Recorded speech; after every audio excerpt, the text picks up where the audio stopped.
माननीय सदस्य, माननीय उपाध्यक्ष,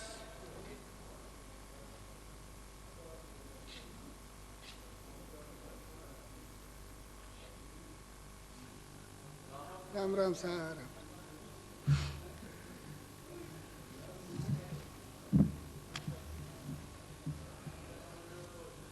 श्री मदन राठौड़।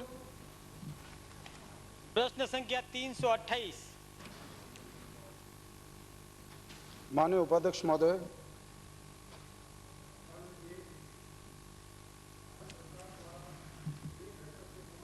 निर्धारित शर्तों पर राज्य सरकार को प्रत्यावर्तन करने को अधिकृत किया है। राज्य सरकार द्वारा 3 प्रकरणों में स्वीकृति प्रदान की गई है, जिनका विवरण संलग्न परिशिष्ट का अनुसार सदन की मेज पर रख दिया गया है। खंड 2 जी नहीं, भारत सरकार द्वारा 11 प्रकार की गतिविधियां संबंधित प्रस्तावों हेतु अधिकृत किया है, जिसमें सड़क बनाने की योजनाएं सम्मिलित नहीं होने से सड़क बनाने की अनुमति दिया जाना राज्य सरकार के स्तर से संभव नहीं है। उपाध्यक्ष महोदय, मैं आपके माध्यम से मंत्री महोदय से जानना चाहता हूं कि क्या वन सीमा में बुनियादी विकास सुविधा हेतु व PMGSY के नियमानुसार आवेदन लंबित है भूमि प्राप्ति के लिए? यदि हाँ, तो उन्हें अनुमति क्यों नहीं दी जा सकी? दूसरा, क्या वन सीमा में एनीकट्स बनाने की अनुमति दी गई है? यदि नहीं, तो जो एनीकट्स बने हैं वो किस आधार पर, और बिना अनुमति बने तो क्या कार्रवाई की जाएगी? तीसरा, भारत सरकार द्वारा राज्य सरकार को किन किन गतिविधियों हेतु वन भूमि आवंटन का अधिकार दिया गया है तथा केंद्र सरकार द्वारा निर्धारित शर्तें क्या है? माननीय उपाध्यक्ष महोदय, वन संरक्षण अधिनियम 1980 में वन भूमि के डी रिजर्वेशन का अधिकार वन अधिनियम 1980 के तहत गवर्नमेंट ऑफ इंडिया को है। राज्य में विकास कार्यों एवं बुनियादी सुविधाओं के उपलब्ध कराने हेतु भारत सरकार ने गैर वानिकी उपयोग हेतु कुछ शर्तों के आधार पर 1 हेक्टेयर से कम भूमि के उपयोग हेतु राज्य सरकार को अनुमति प्रदान की गई है। माननीय उपाध्यक्ष महोदय, जिसमें स्कूल, अस्पताल, बिजली व दूर संचार की लाइनें, पेयजल, जल वर्षा, जल हार्वेस्टिंग की संरचनाएं, लघु सिंचाई नहर, गैर परंपरागत ऊर्जा के स्रोत, व्यावसायिक प्रशिक्षण केंद्र, विद्युत उपकेंद्र, संचार पोस्ट और संवेदनशील थानों पर police station, outpost, border outpost और वाच टावर आदि है। और सड़क के संबंध में माननीय उपाध्यक्ष महोदय, वन भूमि के अनारक्षण हेतु अनुमति भारत सरकार के द्वारा जारी की जाती है। माननीय सदस्य ने सड़कों PMGY के बारे में पूछा है। राज्य सरकार के पास में 50 प्रस्ताव PMGY के तहत आए थे। उनमें से 2 प्रस्ताव सही होने पर उनको गवर्नमेंट ऑफ इंडिया को स्वीकृति हेतु भेजे गए हैं और 48 प्रस्ताव हैं, उसमें कुछ क्वारीज थी जो चीफ इंजीनियर PWD को भेजे गए हैं। क्वारी कंप्लीट होने के बाद में इन प्रस्तावों को PMGY योजना के द्वारा स्वीकृति हेतु गवर्नमेंट ऑफ इंडिया को भेजे जाएंगे। उपाध्यक्ष महोदय, मैं जानना चाहता हूं कि क्या बिना अनुमति वन भूमि पर आबादी बस गई है अथवा अन्य किसी उपयोग में ले ली गई है, उसके लिए क्या कार्रवाई की जा रही है, क्या करेंगे? दूसरा, क्या वन भूमि में जो बिजली पानी, जो आबादी बस गई है उनको बिजली पानी की सुविधाएं भी दे दी गई है, वो किसकी अनुमति से मिली और मिल गई है तो क्या उनको रेगुलाइज कर दिया जाएगा? तीसरा, सरकारी धन से भी वन भूमि में कुछ भवन बने हैं, वो किस कारण से बन पाए? एक ये भी था कि जो एनीकट्स बने हैं, अध्यक्ष महोदय, कई एनीकट्स बन गए, NGOs ने बनाए हैं वन भूमि में, तो क्या उसके लिए अनुमति दी गई है? नहीं दी गई है तो वो किस आधार पर बना दिए गए? ये माननीय सदस्य, ये तो आप जनरल और वेग सवाल पूछ रहे हैं भाई। नहीं, बिल्कुल मैं संबंधित सवाल है उपाध्यक्ष महोदय। वन भूमि में आबादी बस गई है, वो किस आधार पर बस गई? माननीय उपाध्यक्ष पर कोई वन मंत्री पूरा आबादी बस गई। NGOs अभी भी एनीकट्स बना रहे हैं, आज भी NGOs एनीकट्स बना रहे हैं, तो क्या इनकी जानकारी में है और बना रहे हैं तो उनकी अनुमति ली गई है? ये इन्होंने दर्शाया नहीं है। मेरा क्वेश्चन इसी संबंधित है। माननीय उपाध्यक्ष जी, एक प्रश्न माननीय उपाध्यक्ष महोदय, राजस्व रिकॉर्ड में लगभग 500-700 वर्ष पुराने जो गांव हैं, जो गांव रेवेन्यू रिकॉर्ड में हैं, और वन विभाग का जो उनमें दर्ज हुआ रिकॉर्ड में वो कहीं हुआ होगा 50 या 40 या 20 वर्ष पहले का जो वन विभाग का रिकॉर्ड है। और ऐसे गांव आबादी 500 वर्ष पुराने आबादी के गांव हैं। मेरा खुद के विधानसभा क्षेत्र में किशनबास में 10 करोड़ से मार्केटिंग बोर्ड से एक रोड स्वीकृत हुआ, श्यामाका से राता खुर्द, और वो आधा बीच में 400-500 मीटर वन विभाग ने कहा ये हमारी जमीन है और इसको रोक दिया जाए। वो सारी सड़क अधूरी पड़ी है। माननीय मंत्री जी, इसमें मेरा ये निवेदन है कि जो 400-500 मीटर जो सड़क रह गई, बाकी सड़क दोनों तरफ से बन गई, उस सड़क को बनवाने के लिए आप अपनी तरफ से मुझे आश्वस्त करेंगे, क्योंकि वो गांव 500 वर्ष पुराने हैं। वन विभाग का रिकॉर्ड है 20 वर्ष 30 वर्ष पहले का है। इससे पहले रिकॉर्ड उठा के देख ले, अगर राजस्व रिकॉर्ड में वन विभाग भूमि कहीं पहले थी तो। मेरा ये निवेदन। माननीय उपाध्यक्ष, उपाध्यक्ष महोदय, ये कैसे आपका ये जो मैंने प्रश्न किए हैं कि आज भी एनिकल्स बन रहे हैं। उपाध्यक्ष महोदय, मेरा प्रश्न है फाउंडेशन उपाध्यक्ष महोदय पहले मेरा तो पूरा हो जाए। उपाध्यक्ष महोदय, मेरा तो प्रश्न आज भी राजीव गांधी फाउंडेशन एनिकल्स वन भूमि में बना रहा है, तो क्या उसके लिए अनुमति दी गई है? उपाध्यक्ष महोदय, और यदि नहीं दी गई है तो किस प्रकार से वो बना रहे हैं? इसी संबंध प्रश्न। हाँ सर, माननीय उपाध्यक्ष जी, पहले आपको माननीय उपाध्यक्ष जी, मूल प्रश्न वन भूमि में सड़कों का है। कोई नहीं बन रहा राजीव गांधी। मैं माननीय वन मंत्री जी से जानना चाहता हूं कि क्या कोटा बाईपास अली की बात नहीं, जो कहीं नहीं बन रहा। चंबल अभ्यारण्य उसमें होके निकलेगा, उसकी अनुमति वन विभाग ने, उसकी सिफारिश केंद्र सरकार को करी है उस बाईपास बनाने की? पहला प्रश्न तो ये। दूसरा प्रश्न मेरा यह है कि अगर उसकी अनुमति प्रदान करी है तो क्या कारण है कि कोटा से मंडावरा जो चंबल पुल के यहाँ पर वन भूमि में सड़क बन रही है, 1 करोड़ 10 लाख रुपए स्वीकृत हुए हैं, जिसके पीडब्ल्यूडी से बेसिक लिंक योजना के तहत, जहां आपने एक वन भूमि में बाईपास बनाने की, कोटा बाईपास बनाने की स्वीकृति प्रदान करी है, क्यों कर आपने मंडावरा के ऊपर जो रास्ता बन रहा है मिसिंग लिंक का 1 करोड़ 10 लाख से, उसकी अनुमति क्यों प्रदान नहीं करी? माननीय मंत्री जी। माननीय उपाध्यक्ष महोदय, पहले जवाब आने दीजिए। पहले ज्यादा हो जाएंगे। पहले एक प्रश्न पूछूंगा, बस उस साथ में जवाब दे देंगे। माननीय मंत्री महोदय, भूल जाएंगे वो 40 साल पहले जो जमीन राजस्व की थी काश्तकारों के नाम आवंटित हो गई, जिस पे लगातार आज भी खेती कर रहे हैं। बीच में अधिसूचना जारी करके उनको वन विभाग के नाम दर्ज कर दी और उनकी खातेदारी अधिकार निरस्त कर दिए। इस बारे में सरकार क्या कदम उठा रही है? मैं आपके माध्यम से माननीय मंत्री जी से जानना चाहता हूँ। माननीय उपाध्यक्ष महोदय, जवाब आने दीजिए। मैं माननीय सदस्य से को एक जानकारी देना चाहूँगा। जो नेशनल पार्क, सेंचुरी एरिया, इन क्षेत्रों के अंदर अगर कोई प्रस्ताव यूजर एजेंसी के द्वारा राजस्थान सरकार को भेजे जाते हैं, उनका परीक्षण कर गवर्नमेंट इंडिया को ये प्रस्ताव भेजे जाते हैं और भारत सरकार इसकी स्वीकृति के पहले स्टेट वाइल्ड लाइफ की एनओसी और सेंट्रल वाइल्ड लाइफ की एनओसी और सुप्रीम कोर्ट की परमिशन प्राप्त कर बाद में इसकी स्वीकृति जारी की जाती है। माननीय पाली से आने वाले माननीय सदस्य ने वन भूमि में आबादी की बात की।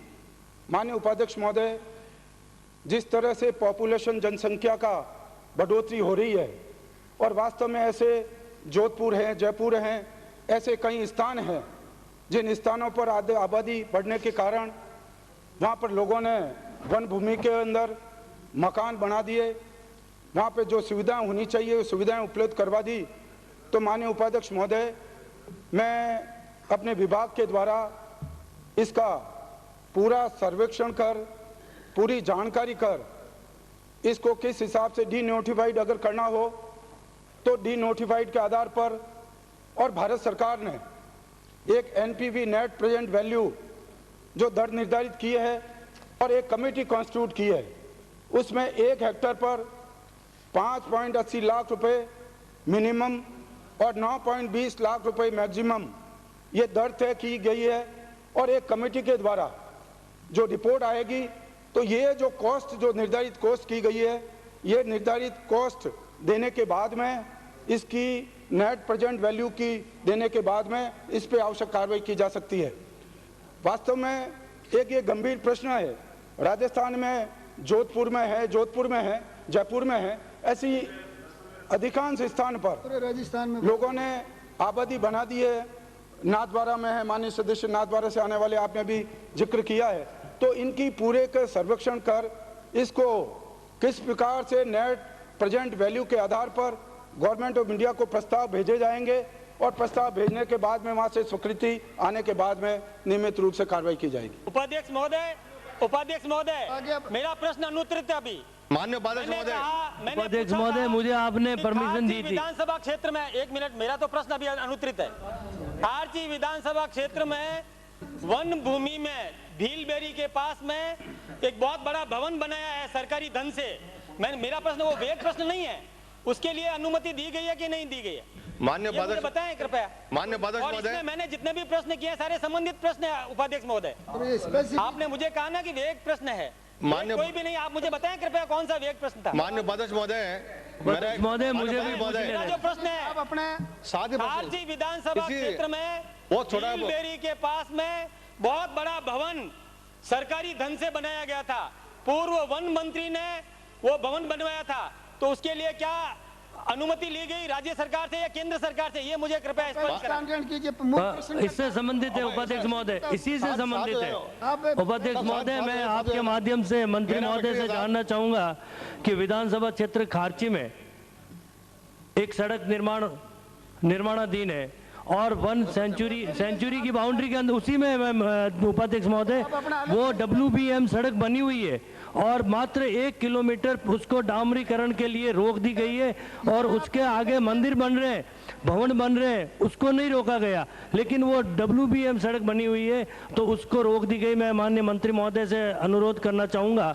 कि आप उसको स्वीकृति प्रदान करें। और उपाध्यक्ष महोदय, एक मंत्री महोदय उत्तर देंगे, लेकिन मैं एक जानकारी देना चाहूंगा, हमारे सुमेरपुर से आने वाले सदस्य ने जो बात कही है राजीव गांधी फाउंडेशन की, वो राजीव गांधी फाउंडेशन का कार्य राजस्थान में मैं कोऑर्डिनेटर हूं और मैं जानकारी देना चाहूंगा वन विभाग में माननीय सदस्य किसी प्रकार का कोई एनीकट निर्माण नहीं हुआ। जवाब देना है, मंत्री जी दे देंगे। माननीय उपाध्यक्ष महोदय, मेरा प्रश्न संबंधित है, मेरा प्रश्न है, आप कोऑर्डिनेटर हैं तो ठीक है, एक मिनट। लेकिन माननीय उपाध्यक्ष महोदय, मैं माननीय मंत्री महोदय जानना चाहता हूं मैं कि अजमेर जिले में श्राद्धना ग्राम में वन भूमि में PHED एक ट्यूबवेल खोद रही थी जिसे आपने रुकवा दिया, वहाँ पानी की दिक्कत है, तो क्या आपका विभाग उसकी परमिशन लेने में मंशा रखता है? ये इसका जवाब नहीं देंगे मंत्री, ये स्पेसिफिक आपका सराधन से साहब एक सड़क की स्वीकृति प्रदान कर दें। सड़क का सवाल था, प्रश्न था, उसका उत्तर तो मेरे पास आया नहीं, ये तो सड़क संबंधित था। माननीय उपाध्यक्ष महोदय, सड़क की जहां तक बात है, 30/8/1991 में ऐसे वन क्षेत्र जो वर्तमान में रास्ते, सड़क को पक्का अथवा डामर करने के लिए सुधार किया जाना प्रस्तावित था, सरकार के द्वारा स्वीकृति प्रदान की जाती थी। 24/9/2004 के अनुसार जो 1980 के पूर्व जो सड़कों की मरम्मत और ब्लैक डॉपिंग का सशर्त स्वीकृति जारी की जाती थी, 30 अप्रैल 2005 को जो 1981 के पूर्व कच्चे रास्ते निम्न शर्तोंधीन पक्का किए जाने की अनुमति प्रदान करने का जो शर्तें रखी हैं, उसमें मेन एनवायरनमेंट की क्लियरेंस लेना नितांत आवश्यक है। दूसरा, संरक्षित क्षेत्र जैसे राष्ट्रीय उद्यान, अभ्यारण्य और राष्ट्रीय वन्य जीव बोर्ड एवं माननीय सर्वोच्च न्यायालय की अनुमति नितांत आवश्यक है। डामरीकरण के लिए आग पेड़ों एवं वनस्पति से सुरक्षित दूरी पर जलाई जाएगी। ये शर्तें हैं। इस प्रकार की जो शर्तें गवर्नमेंट ऑफ इंडिया ने ले डाउन कर रखी है, इन शर्तों की जो पूर्ति करेगा राज्य सरकार, उन प्रस्ताव को, इन शर्तों को जो पूर्ति करेगा उनको अपनी तरफ से स्वीकृति प्रदान की जाएगी। और PMGY में जो 50 प्रस्ताव थे, उनमें से 2 गवर्नमेंट ऑफ इंडिया को भेजे गए हैं सड़कों के, और 48 प्रस्ताव है जिनमें क्वारीज कंप्लीट होने के बाद में राजस्थान सरकार की तरफ से गवर्नमेंट ऑफ इंडिया को भेजे जाएंगे। माननीय पाली से आने वाले माननीय सदस्य ने सुमेरपुर से आने वाले माननीय सदस्य ने जो एनीकट की चर्चा की, मैं निवेदन करना चाहूँगा कि भारत सरकार ने वन संरक्षण अधिनियम 1980 के भाग 2 के तहत जिन कंडीशन के आधार पर जो सामुदायिक व्यवस्थाओं के लिए, डेवलपमेंट के लिए, बुनियादी सुविधाओं के लिए जो राज्य सरकार को 1 हेक्टेयर से कम भूमि के लिए जो अधिकृत किया है, उसमें स्कूल है, अस्पताल हैं, बिजली और दूर संचार की लाइनें हैं, पेयजल की, जल और वर्षा और हार्वेस्टिंग की व्यवस्थाएं, लघु सिंचाई की योजना है। और जो सिंचाई के बड़े जो प्रस्ताव हैं जो 1980 के बाद के हैं, जो प्रस्ताव राज्य सरकार के पास आते हैं, तो राज्य सरकार उसकी जो क्वारीज कंप्लीट होने के बाद में उनके प्रस्ताव की स्वीकृति के लिए गवर्नमेंट ऑफ इंडिया को प्रस्तावित करते हैं। आपका जो एनीकट की जो आपने चर्चा की, ये किस में है, इस आधार पे अगर वन क्षेत्र में है और अगर इसकी स्वीकृति नहीं ली गई तो मैं इसकी जांच करा दूंगा। बाकी इरिगेशन विभाग निश्चित रूप से राज्य सरकार के द्वारा स्वीकृति लेकर ही ये कार्य करवाया गया होगा। निश्चित रूप से मेरे को भीलबेरी वाला रह गया, अनुत्तरित रह गया, सरकारी धन खर्च किया गया, भवन बनाया हुआ है और खारची विधानसभा क्षेत्र में ऐसे और भी कई भवन बने हुए हैं वन भूमि के अंदर, तो वो उसके लिए क्या अनुमति ली गई और नहीं ली गई, तो उसके विरुद्ध क्या कार्रवाई करने वाले? मैं इसकी देखा दूंगा, परीक्षण करा। माननीय उपाध्यक्ष महोदय, चंद्रशेखर वैद, माननीय उपाध्यक्ष महोदय, हम कभी कभी बात पूछते हैं। एक छोटा सा सवाल है, एक छोटा सा जंगल का मामला है माननीय उपाध्यक्ष महोदय, जंगल का मामला है और सारा आदिवासी इस समस्या से त्रस्त है। मैं इस छोटा सा एक सवाल माननीय सदस्य, कई बार माननीय उपाध्यक्ष आपके माध्यम समस्या है, आपके आसन से 1 मिनट की, ये पूरे राजस्थान की समस्या है माननीय सदस्य। नहीं, ये राजस्थान और ज्यादातर आदिवासी सबसे ज्यादा पीड़ित है इस, तो आदिवासी का मामला अभी इस प्रश्न में नहीं है। मैं आपसे आग्रह करना चाहूंगा कि 40 वर्षों से जो भूमि राजस्व रिकॉर्ड में दर्ज थी, परंतु समय समय पर सेटलमेंट होते रहे जिससे राजस्व भूमि वन विभाग में दर्ज हो गई है, क्या आप पुनः उसको रेवेन्यू रिकॉर्ड में दर्ज कराने का विचार रखते हैं क्या? माननीय उपाध्यक्ष महोदय, जो भूमि वन भूमि है उसको तो राजस्व रिकॉर्ड में कराने का प्रश्न नहीं उठता। जो फॉरेस्ट की भूमि है और जो फॉरेस्ट की भूमि अभी तक उसका अमल दरामद नहीं हुआ है, तो मैंने कुछ समय पहले revenue secretary, additional chief secretary, मेरे प्रिंसिपल सेक्रेटरी और रेवेन्यू से डिविजनल कमिश्नर, तमाम सभी लोगों को की एक मीटिंग आयोजित की थी और उनको स्पष्ट निर्देश दिए थे कि जहां पर वन भूमि, राजस्थान में वन भूमि है जिनका अमल दरामद नहीं हुआ है, उसको टाइम बाउंड प्रोग्राम के आधार पर उनका अमल दरामद कराया जाए। मैं दूसरी बात कर रहा हूं माननीय उपाध्यक्ष महोदय, जो 40 साल पहले, माननीय उपाध्यक्ष महोदय, आपके वन विभाग में, माननीय उपाध्यक्ष महोदय, जो 40 साल पहले किसान को अलॉट हो गई रेवेन्यू की जमीन है जिसका खातेदारी अधिकार मिल गया, पुकार लिया आप, 40 साल पहले आवंटित हो गई, खातेदारी अधिकार मिल गया, 40 साल से बैठा है, आपने उसको अधिसूचित करके वन विभाग में दर्ज कर दिया। गंभीर मामला माननीय उपाध्यक्ष महोदय, राजस्थान मेरी विधानसभा में ऐसे सैकड़ों केस हैं पूरे माननीय उपाध्यक्ष महोदय। मंत्री जी क्या कहना चाहते हैं माननीय उपाध्यक्ष महोदय? ये बहुत बड़ा सवाल है माननीय उपाध्यक्ष महोदय की समस्या है, इसमें इस प्रश्न के जरिए जिनको राजस्व रिकॉर्ड है उनके पास में पट्टे और वन विभाग में दर्ज हो गया, ये तो मंत्री जी के बस का मामला है। स्पेसिफिक लिख करके दीजिए, कार्रवाई होगी नियमानुसार। डॉक्टर चंद्रशेखर, मंत्री जी जवाब तो दे। प्रश्न संख्या 330। माननीय उपाध्यक्ष जी, खंड 1, जी हाँ, ये सही है कि राज्य में लक्षित सार्वजनिक वितरण प्रणाली के अंतर्गत एपीएल परिवारों को खाद्यान्न वितरित किया जाता है। राज्य में जनवरी 2005 से मार्च 2006 तक एपीएल परिवारों को वितरण हेतु 2,82,663 मैट्रिक टन गेहूं और 190 मैट्रिक टन चावल उठाया गया है। जिलेवार माहवार विवरण परिशिष्ट 1 पर संलग्न है। खंड 2, एपीएल राशन कार्ड धारकों द्वारा गेहूं की बढ़ती मांग विशेष रूप से नवंबर व दिसंबर 2005 के पश्चात को दृष्टिगत रखते हुए केंद्र सरकार के खाद्य एवं सार्वजनिक वितरण मंत्रालय तथा भारतीय खाद्य निगम के अधिकारियों के साथ निरंतर संपर्क एवं पत्राचार किया गया। मुख्य पत्रों की प्रतियां परिशिष्ट 2 के अनुसार प्रस्तुत है।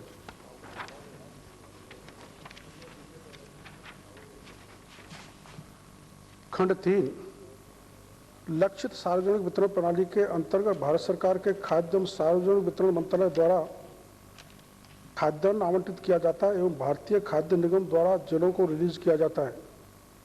लक्षित सार्वजनिक वितरण प्रणाली भारत सरकार की योजना है, अतः इस योजना में खाद्यान्न उपलब्ध कराना की वैकल्पिक व्यवस्था राज्य स्तर पर अपेक्षित नहीं है। सामान्यतया एपीएल श्रेणी में आवंटन के तुलना में खाद्यान्न की मांग अथवा उठाव बहुत सीमित होता है, किंतु नवंबर-दिसंबर 2005 से खुले बाजार में गेहूं के भाव बढ़ने के कारण एपीएल परिवारों द्वारा भी गेहूं की मांग की जाने लगी। बढ़ती हुई मांग को देखते हुए भारत सरकार के खाद्य एवं सार्वजनिक वितरण मंत्रालय और भारतीय खाद्य निगम के खाद्यान्न विशेष रूप से एपीएल गेहूं उपलब्ध कराने हेतु निरंतर चर्चा व पत्राचार किया गया। भारतीय खाद्य निगम के अधिकारियों को निर्देश दिए गए कि वास्तविक मांग के अनुसार एपीएल गेहूं रिलीज करें। इसके विपरीत भारतीय खाद्य निगम की परिवहन व्यवस्था में भी माह नवंबर-दिसंबर 2005 से गतिरोध आया एवं जिससे भारतीय खाद्य निगम डिपो पर खाद्यान्न उपलब्धता में व्यवधान पड़ा।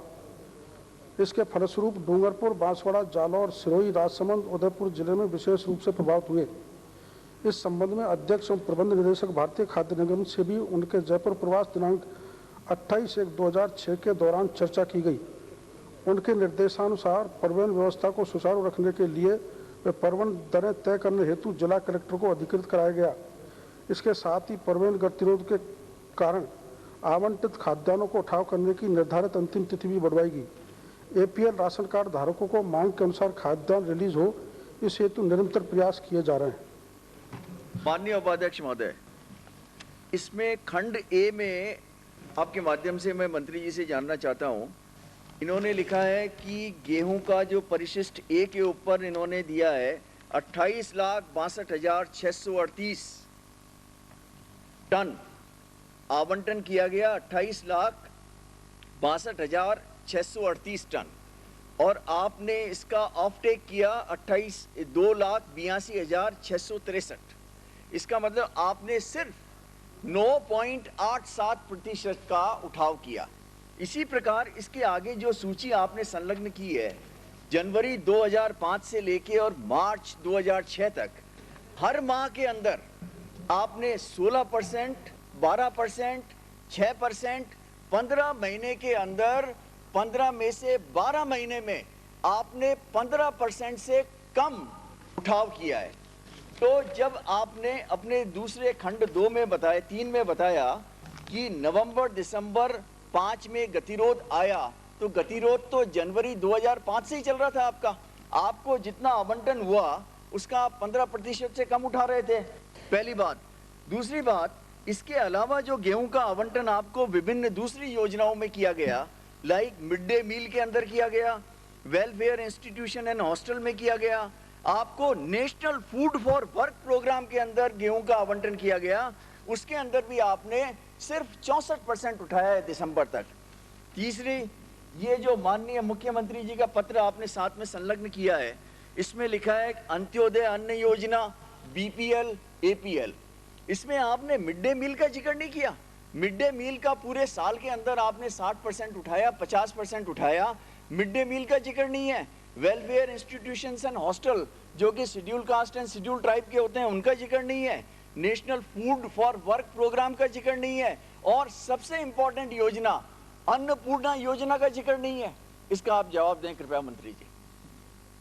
तो आपने जो लास्ट में पूछा है, mid day meal, social welfare scheme, Annapurna और दूसरी स्कीम, वो इससे उपाध्यक्ष महोदय रिलेटेड नहीं है। आपने केवल एपीएल पे पूछा है, तो मैं एपीएल की जानकारी दूं।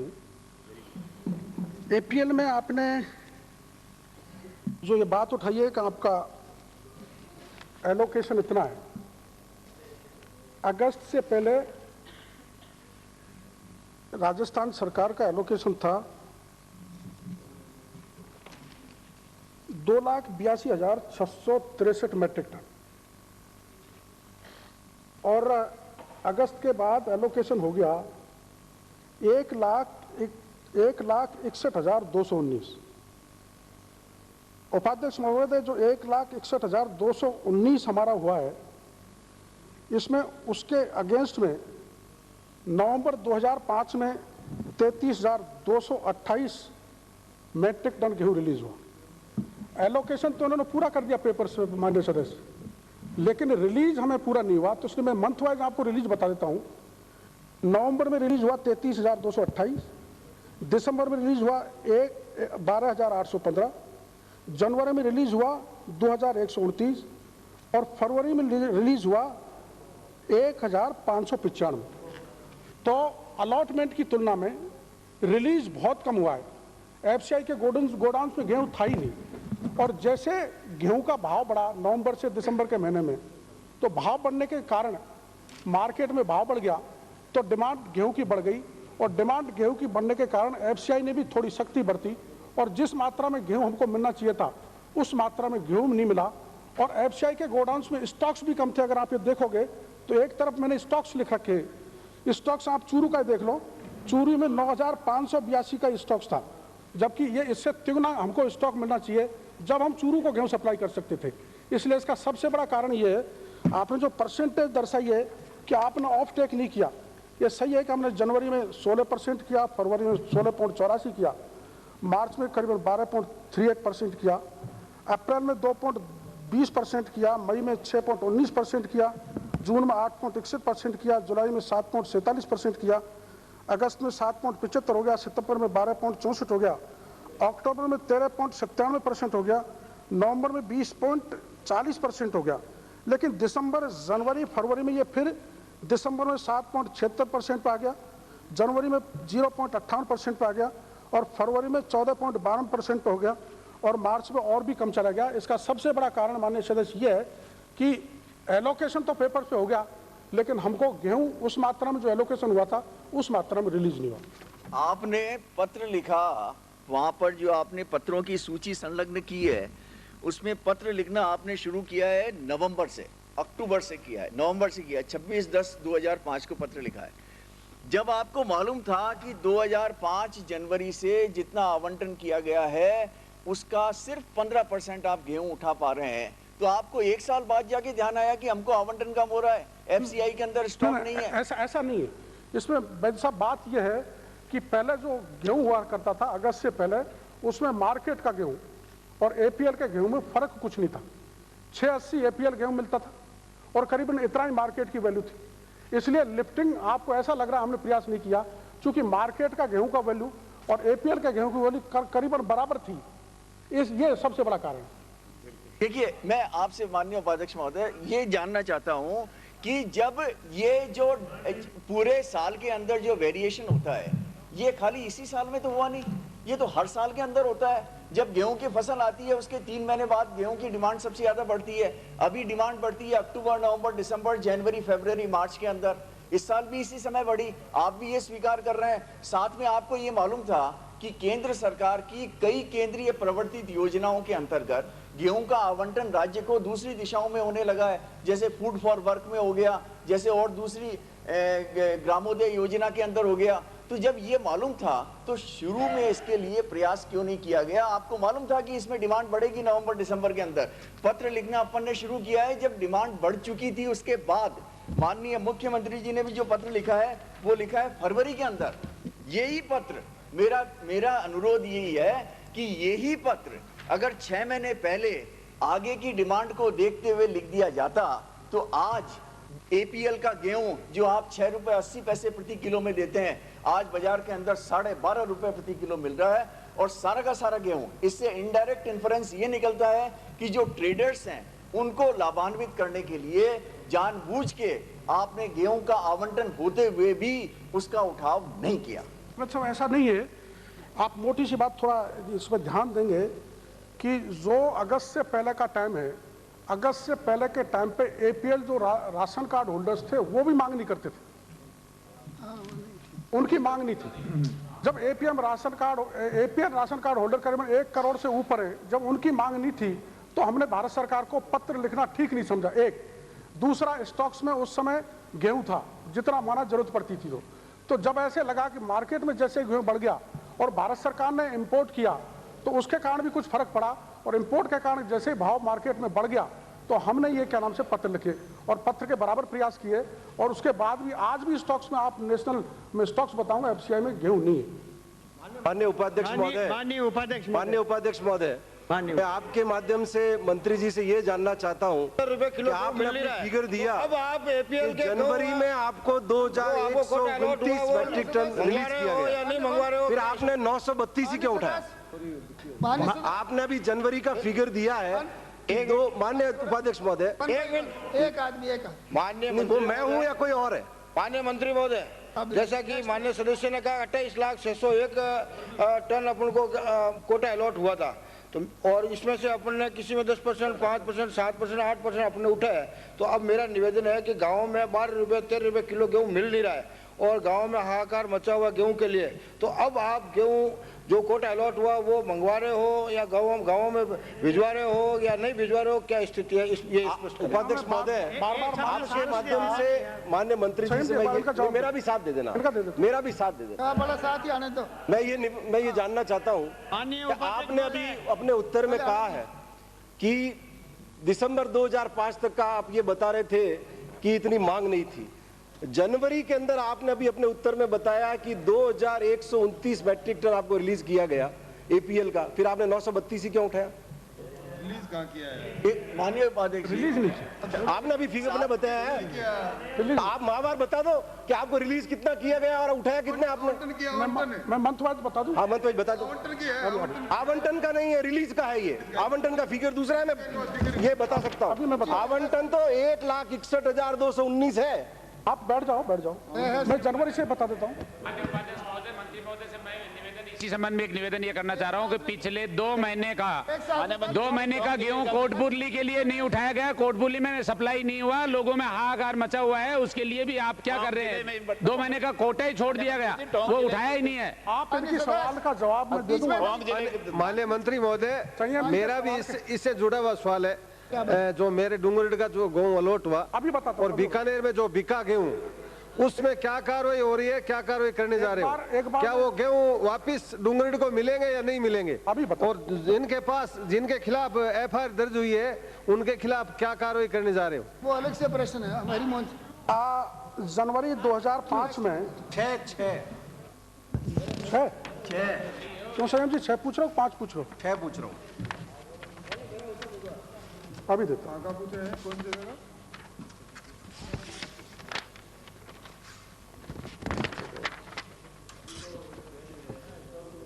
जनवरी 2006 में कागजों का आवंटन हुआ उपाध्यक्ष महोदय 1,61,219 मैट्रिक टन और रिलीज हुआ मात्र 932 मैट्रिक टन।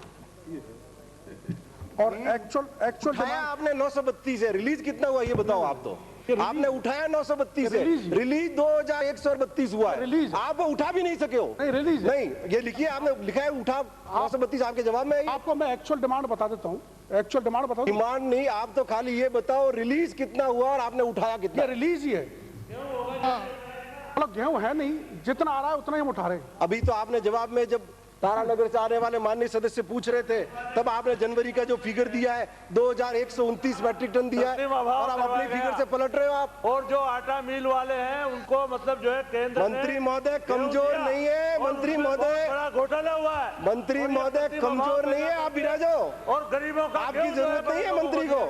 इसकी जांच होनी चाहिए। असली बात तो ये है, हमारी जो गेहूं रिलीज तो कर दे और कोटे में गेहूं नहीं है। आप जनवरी धोखा किया है केंद्र सरकार ने। गेहूं बेचा किसने था? केंद्र सरकार में एनडीए सरकार ने बेचा था। हमने जो कलेक्टर वैद्य भी एनडीए सरकार ने भेजा को गेहूं किसने बेचा था? 2006 में एनडीए सरकार ने एनडीए सरकार ने गेहूं भेजा, वो उठाए नहीं। आपने देखिए, अरे आपके पास किराए के पैसे नहीं थे और गेहूं पड़ा रहा सड़कों पे, आपने जो अरे पूरे राजस्थान में घोटाले करवा रहे हो मिड डे मील के अंदर। महोदय माननीय उपाध्यक्ष महोदय मैंने बहुत स्पेसिफिक पूछा है, बहुत स्पेसिफिक पूछा है कि रिलीज कितना हुआ और उठाया कितना है। मंत्री महोदय जवाब तो दिलो। दरें अलग अलग करने का कौन सी सरकार ने निर्णय किया था, जबकि पूरे देश में एक ही सार्वजनिक वितरण प्रणाली थी। बीपीएल और एपीएल की अलग अलग दरें करने का किस सरकार ने निर्णय किया था, वो भी बता दो। आप 2 महीने का जो गेहूं सप्लाई नहीं हुआ वो आटा मिलों को सप्लाई हो गया। मैं भी ये मानूं क्या, अभी जो पिछले 2 महीने का जो गेहूं सप्लाई नहीं हुआ वो कहाँ आटा मिलों को चला गया क्या, जो लोगों को नहीं मिला? हाहाकार मच रहा है कोटपुरली विधानसभा क्षेत्र में। माननीय उपाध्यक्ष महोदय, मेरा एक प्रश्न है। 3 महीने से पंचायतों में कोटा नहीं उठाया जा रहा है और बीपीएल के लोगों को मैं बताना चाहता हूँ, बीपीएल के लोगों को 4-4 महीने तक 5-5 महीने बीपीएल के गरीब लोगों के राशन के जो डीलर है वो खा जाते हैं। तो मामला एपीएल का है। एपीएल की हालत यही है। एपीएल उठी नहीं रहे ना, उठी नहीं रहे। क्यों एपीएल क्यों उठी नहीं रहे? ये माननीय उपाध्यक्ष महोदय, माननीय संयम जी ने जो पूछा है कि आपको अलॉटमेंट हुआ 1,61,913 रिलीज कितना हुआ और एक्चुअल डिमांड थी 78,874 मैट्रिक टन। जब इतना गेहूं यहाँ एफसीआई में नहीं था और हमने पैसा जमा कराया और पैसा जमा कराने के आधार पर हमको मात्र 932 मैट्रिक। आप घुमाइए मत, आप ये बताओ सरकार से रिलीज कितना हुआ? 2129 मैट्रिक टन गेहूं भारत सरकार से रिलीज हुआ और आप मात्र 932 मैट्रिक टन गेहूं उठा सके। ये सरकार के निकम्मेपन का सबूत है। जितना गेहूं रिलीज किया गया उतना आप उठा नहीं सके। माननीय बता रहे हो आप? माननीय उपाध्यक्ष महोदय, पूरे 15 महीने के अंदर जितना गेहूं रिलीज किया गया भारत सरकार के द्वारा उतना गेहूं उठाया नहीं गया और राजस्थान का आम आदमी उस महंगाई के बोझ से दबता रहा। आप भाषण तो दो मत, आप फिगर बता दो। आप मेरे से फिगर बता दो। मेरा सभी विस्फोट कर रहे हो, घुमा रहे हो। 30 दिनों के आप बताइए रिलीज कितना हुआ? माहवार बताइए। आप माहवार बताइए। अगर आपकी 932 मैट्रिक टन गेहूं मात्र दिया, हम मांग रहे 78,000। मेरी मंत्री जी चुनौती है 2,129 मैट्रिक टन गेहूं रिलीज किया गया जनवरी के अंदर और आपने 932 टन उठाया है। माननीय सदस्य, मैं दोबारा कह रहा हूँ 78,000 मैट्रिक टन। आप छोड़िए, कितनी आवंटन छोड़िए। आप रिलीज जवाब सुन लो। आप रिलीज जवाब सुन लो। आप रिलीज जवाब सुन लो। आप रिलीज मैं कह रहा हूँ जवाब सुन लो। आप रिलीज भाषण मत दो, जवाब सुन लो। उपाध्यक्ष आप क्या कर रहे हो? माननीय सदस्य, आप इनको बैठाओ। माननीय सदस्य, ऐसे धमकाने की कोशिश मत करो। ऐसे धमकाने की कोशिश मत करो। आपसे निवेदन कर रहा हूँ, आप राज्य में जवाब दूंगा। अपनी कमजोरी को छुपाने के लिए सदन में उत्तेजना फैलाने की कोशिश मत करो मंत्री जी। विरोही से आने वाले माननीय उपाध्यक्ष महोदय, जब मंत्री महोदय जवाब दे रहे हैं बीच में उत्तेजना नहीं। माननीय उपाध्यक्ष महोदय, हमारे प्रश्न का जवाब नहीं आया। हम बहुत स्पेसिफिक पूछ रहे हैं। सरकार रिलीज और उठाव का फिगर बता दे। तो जवाब दे रहे हैं। नहीं तो मैंने फिगर बताया आपको। माननीय उपाध्यक्ष महोदय, गेहूं अलॉट किया गया, जितना रिलीज किया उतना उठाया ही नहीं आपने। हमारी बात तो सुन लो। आप बात तो माननीय उपाध्यक्ष महोदय, मैं प्रतिपक्ष के माननीय सदस्यों से हाथ जोड़ के निवेदन करना चाहता हूँ। माननीय सदस्य, पहले जवाब सुन। मेरी हाथ जोड़ के इनसे प्रार्थना है, मैं कोई इसको राजनीतिक कलम नहीं देना चाहता। आवंटन हुआ 1,61,000 मैट्रिक टन का ऑन द पेपर। हमने कलेक्टर और कमिश्नर से सूचना मांगी तो उनको वास्तविक डिमांड थी 78,000 मैट्रिक टन और हमको दिया इन्होंने मात्र 932 मैट्रिक टन गेहूं। अब जितना दिया उतना ही उठाएंगे, उतना ही रिलीज हुआ, उतने का पैसा दे दिया। माननीय उपाध्यक्ष महोदय, सदन को गुमराह करने की कोशिश कर रहे हैं। जनवरी महीने में 2,129 मैट्रिक टन गेहूं रिलीज किया गया और उसके विपरीत सरकार वो गेहूं उठा नहीं सकी और मात्र 932 मैट्रिक टन इस सरकार ने गेहूं उठाया है। माननीय उपाध्यक्ष महोदय, मेरा तो एक ही उपाध्यक्ष महोदय, यह सिद्ध हो गया कि केंद्र सरकार गेहूं नहीं दे रही है। हम सबको मिलकर कोशिश करनी चाहिए। ये सरकार निकम्मी है। ये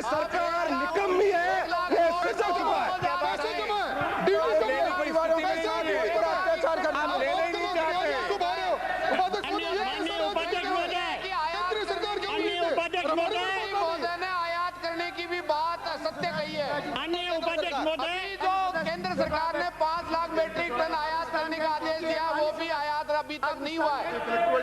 अब स्थान के माननीय उपाध्यक्ष महोदय, हाँ एक पहले आपको बोलने। हाँ मैम, माननीय उपाध्यक्ष महोदय, इस महत्वपूर्ण प्रश्न को अपने अपने ढंग से राजनीतिक रूप से प्रस्तुत कर रही है ये सरकार। मेरा विनम्र अनुरोध है कि जो आंकड़े आपने दिए 28,62,638 का जो आवंटन किया है और लगातार आपके कलेक्टर्स ने और डिस्ट्रिक्ट जो ऑफिसर्स है उन्होंने 2,82,000 पूरे साल में उठाया है, तो भारत सरकार ने तो पूरा आपको कोटा आवंटन कर दिया, उठाया आपने नहीं। और राजनीतिक रूप से आप ये कहते हो नवंबर दिसंबर में जाके केंद्र ने नहीं दिया, ये आपका अधिकार है, ये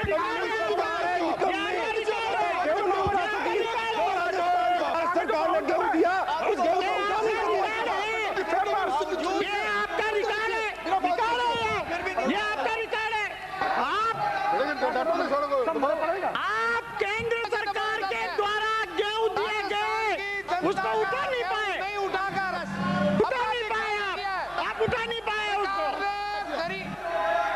बात है,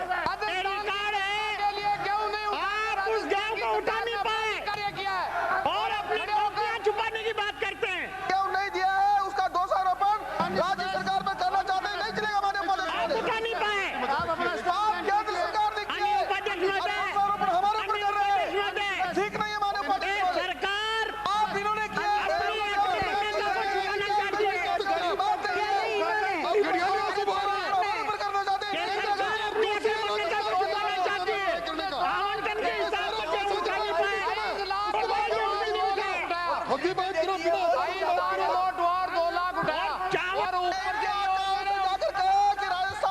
केंद्र की कांग्रेस सरकार राज्य सरकार के प्रति दोगला रवैया अपनाते हुए गेहूं का कोटा पूरा रिलीज नहीं कर रही है, तो राजस्थान सरकार को बदनाम करने में तुले हुए हो। पहले अपने आकाओं को केंद्र में पूछो कि गेहूं का कोटा पूरा दे।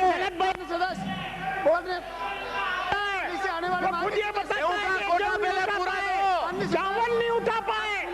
केंद्र की कांग्रेस सरकार राजस्थान की सरकार के प्रति दोगलापना रवैया रख रही है। पहले अपना निर्धारित कोटा रिलीज करे और फिर बाद में क्या बोले। एपीएल के केंद्र द्वारा राज्य सरकार के प्रति दोगला रवैया अपनाया जा रहा है। और अगर नहीं उठा पा रहे कोटा, राज्य सरकार का निर्धारित कोटा रिलीज नहीं किया जा रहा है। 14 रुपए किलो खरीद करके एपीएल के लोग गेहूं खा रहे हैं। अगर आदमी गेहूं उठा पा रहे थे तो कैसे किया? उन व्यापारियों को मुनाफा देने की नियत से गेहूं नहीं उठाए, विश्वासघात किया है अपना। जनवरी में एक स्पेसिफिक क्वेश्चन है, क्या मंत्री जी ये बता दें, जनवरी में 200 जिले में 2,129 टन के बाबत आप बड़े से आप भेज दें। ये बार बार केंद्र सरकार को नहीं दिया गया, केवल आवंटन किया गया। उपाध्यक्ष महोदय, और गरीबों का गेहूं उपाध्यक्ष महोदय, अमीरों को देकर उपाध्यक्ष महोदय, और उनको सिर्फ एक बात गरीबों के नाम पर केवल यहाँ पर और मादक कर रहे हैं।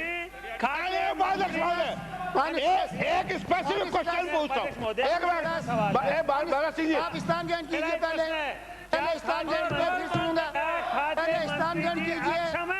माननीय सदस्य तो को जवाब देना पड़ेगा। माननीय सदस्य अक्षम मानते हो, सदस्य अक्षम पहले स्थान ग्रहण कीजिए, अपना स्थान ग्रहण कीजिए। माननीय सदस्य पहले बैठिए, आप बैठिए। माननीय सदस्य पहले स्थान ग्रहण कीजिए, मंत्री महोदय का जवाब सुन लीजिए पहले। माननीय उपाध्यक्ष महोदय, मेरे यहाँ तो सिर्फ एक क्वेश्चन ये है कि क्या सरकार को 2,129 टन मिला रिलीज हुआ। मैं आपकी सुरक्षा चाहूंगा, थोड़ा तसल्ली से सुन ले। मैं ज्यादा नहीं, 32 जिलों के मैं 32 जिलों के कलेक्टर के और 3-4 कलेक्टर्स के आपको लेटर पढ़ के सुनाऊंगा। सुनना चाहते हैं शांतिपूर्वक, आपकी मर्जी है, बाकी आप जवाब नहीं सुन कर बीच में हर मामले में खड़े होते हैं, अच्छी उचित नहीं है। परेशान है गांव का, एक दो को बाहर निकालो। माननीय उपाध्यक्ष जी, धौद से आने वाले माननीय सदस्य ने पूछा, उसका मैं पहले जवाब दे देता हूँ। वैसे 32 कलेक्टरों का लेटर है, बराबर हम गेहूं मांग रहे हैं, जिला हमारे प्रमुख शासन सचिव मांग रही है, मैं मांग रहा हूँ, मुख्यमंत्री जी का पत्र जा रहा है, बराबर हम चिंता कर रहे हैं, कोई 22 पत्र चले गए, इस लिस्ट में शायद 15 पत्र हैं, और 78,000 एटलीस्ट 78,000 मैट्रिक टन हमारी मांग है पर मंथ, और 1,61,000 मैट्रिक टन इन्होंने कागजों पर अलॉटमेंट कर दिया और मात्र दिया 932 है। अब उपाध्यक्ष महोदय, आप जितना दोगे उतना ही तो उठाएंगे। अब हमने इनके पैसा जमा कराया, मैं थोड़ा ध्यान से सुन ले, अजमेर ने पैसा जमा कराया 24/12/2005 को, अलवर ने कराया 19/12/2005 को। कितना कराया बता रहा हूँ तो सुनो तो सही। पैसा ही कम जमा कराओगे तो मिलेगा कहाँ से? पैसा ही पूरा जमा नहीं कराया तो रिलीज गेहूं उठेगा कहाँ से? संख्या 63 बहुत महत्वपूर्ण प्रश्न है किसानों के हित में, केंद्र सरकार में देती नहीं और ये किसानों से महत्वपूर्ण प्रश्न है किसानों के लिए। अलवर जिले में 53,665 बीघा 15 बिस्वा कस्टोडियन भूमि है। तहसीलवार सूची परिशिष्ट कैप पर उपलब्ध है। खंड 2 का ए वर्ष 2004 से पूर्व कस्टोडियन भूमि पर काबिज अथवा आवंटियों को 3 श्रेणियों में विभाजित कर पट्टा जारी करने की कार्रवाई की गई है। एक दावेदार विस्थापित व्यक्ति, दूसरा गैर दावेदार विस्थापित व्यक्ति, तीसरा स्थानीय काश्तकार ऑब्लिक पट्टेदार। उक्त प्रथम श्रेणी के दावेदार विस्थापितों का निःशुल्क पट्टे जारी किए गए हैं। दूसरी श्रेणी के गैर दावेदार विस्थापितों ऑब्लिक आवंटियों को ₹150 प्रति स्टैंडर्ड एकड़ की दर से जारी किए गए हैं। तीसरी श्रेणी में कस्टोडियन भूमि पर काबिज स्थानीय पट्टे धारकों को अवधि कट ऑफ डेट के आधार पर खातेदारी अधिकार देने हेतु 5 श्रेणियां बनाई गई हैं। पहली, भारत विभाजन 1947 के समय 12 वर्ष से अधिक समय से काबिज काश्तकार निःशुल्क। सेकंड, भारत विभाजन के समय 12 वर्ष से कम समय से काबिज काश्तकार ₹465 प्रति एकड़ 450 सॉरी। थर्ड, भारत विभाजन के बाद परंतु 1/7/1957 से पूर्व के आवंटी ऑब्लिक स्थानीय काश्तकार ₹450 प्रति एकड़। फोर्थ, 1/7/57 के बाद एवं 31/12/76 से पूर्व के आवंटी ऑब्लिक स्थानीय पट्टेदार ₹900 प्रति एकड़। 31/12/76 के बाद के आवंटी काश्तकार ₹1000 प्रति एकड़। बी, वर्ष 2004 के बाद नए नियम राजस्थान भू राजस्व निष्क्रांत कृषि भूमि के स्थायी आवंटन संशोधन नियम 2004 के अंतर्गत राज्य सरकार द्वारा निष्क्रांत कृषि भूमि के आवंटी द्वारा अवैध हस्तांतरण, कीमत चुकाने में विफल आवंटी, ऑब्लिक अनाधिकृत कब्जे की भूमि के नियमन तथा खाली भूमियों के आवंटन हेतु संबंधित क्षेत्र की बाजार दर की अलग अलग दरों के साथ शास्त्रीय सहित राशि निर्धारित की गई है तथा SC, ST, BPL व्यक्तियों से उक्त कीमत की 50% राशि निर्धारित की गई है। उक्त विभिन्न दरें पूर्ण विवरण के साथ परिशिष्ट ख पर संलग्न है। खंड 3, अलवर जिले में 18 गैर खातेदार किसानों को पट्टे नई दर से जारी हुए थे। सूची परिशिष्ट ग पर संलग्न है। माननीय उपाध्यक्ष महोदय, मैं आपके माध्यम से मंत्री जी से पूछना चाहता हूं कि 2000 से पहले जो जमीन किसानों को अलॉट की जा रही थी वो 625 रुपया कीमत और 625 रुपया ब्याज लेके 1250। आप 2004 में एक नई कमेटी बनाकर और उन किसानों से जो भारत सरकार ने आपको भूमि दी थी अलॉट की, राजस्थान को दी थी 625 रुपया बीघा में, उस भूमि से जो 50 साल से किसान वहां पर जो है काबिज है, गैर खातेदार के रूप में अपनी कृषि भूमि पर कब्जा करके और खेती कर रहे हैं, आप उन किसानों से क्या सरकार को इतना बड़ा धन उपलब्ध कराकर कहां ले जाना चाहते हैं और उन गरीब किसानों का पैसा देकर? दूसरा, आपने 2004 में कानून लागू किया, उसके बाद में सिर्फ पूरे अलवर जिले में आपके पास जमीन जो है वो है 53,665 बीघा 15 बिस्वा, और आपने के पास 18 नहीं 8 जो लिस्ट आपने गए पे दिए वो 8 आदमियों की दिए, और 8 आदमियों ने 14 बीघा जमीन आपसे जो है खातेदार के रूप में कराई। तो पूरे राजस्थान में, ये अलवर जिले में अकेले, ऐसे पूरे राजस्थान में कस्टोडियन भूमि पर किसानों का पिछले 50 साल से कब्जा है, और उन किसानों को अगर आपने पट्टे आवंटन नहीं किए और तो पूरे राजस्थान में एक तरह से एक आंदोलन हो जाएगा। अभी तक तो किसानों में यह है कि भी चलो सरकार की, क्योंकि हम सब लोग जनप्रतिनिधि कहते हैं कि सरकार इस पर पुनर्विचार करेगी। तो मेरा आपसे, आप पूरे माध्यम माननीय उपाध्यक्ष के माध्यम से निवेदन है कि इस पर सरकार को दोबारा पुनर्विचार करना चाहिए। जो कीमत आपने किसानों की जो 25% और 50% रखी है, ये गलत है। इस पर आप पुनर्विचार रखते हैं या नहीं रखते? माननीय अध्यक्ष महोदय, एक बार मैं इनका जवाब दूं।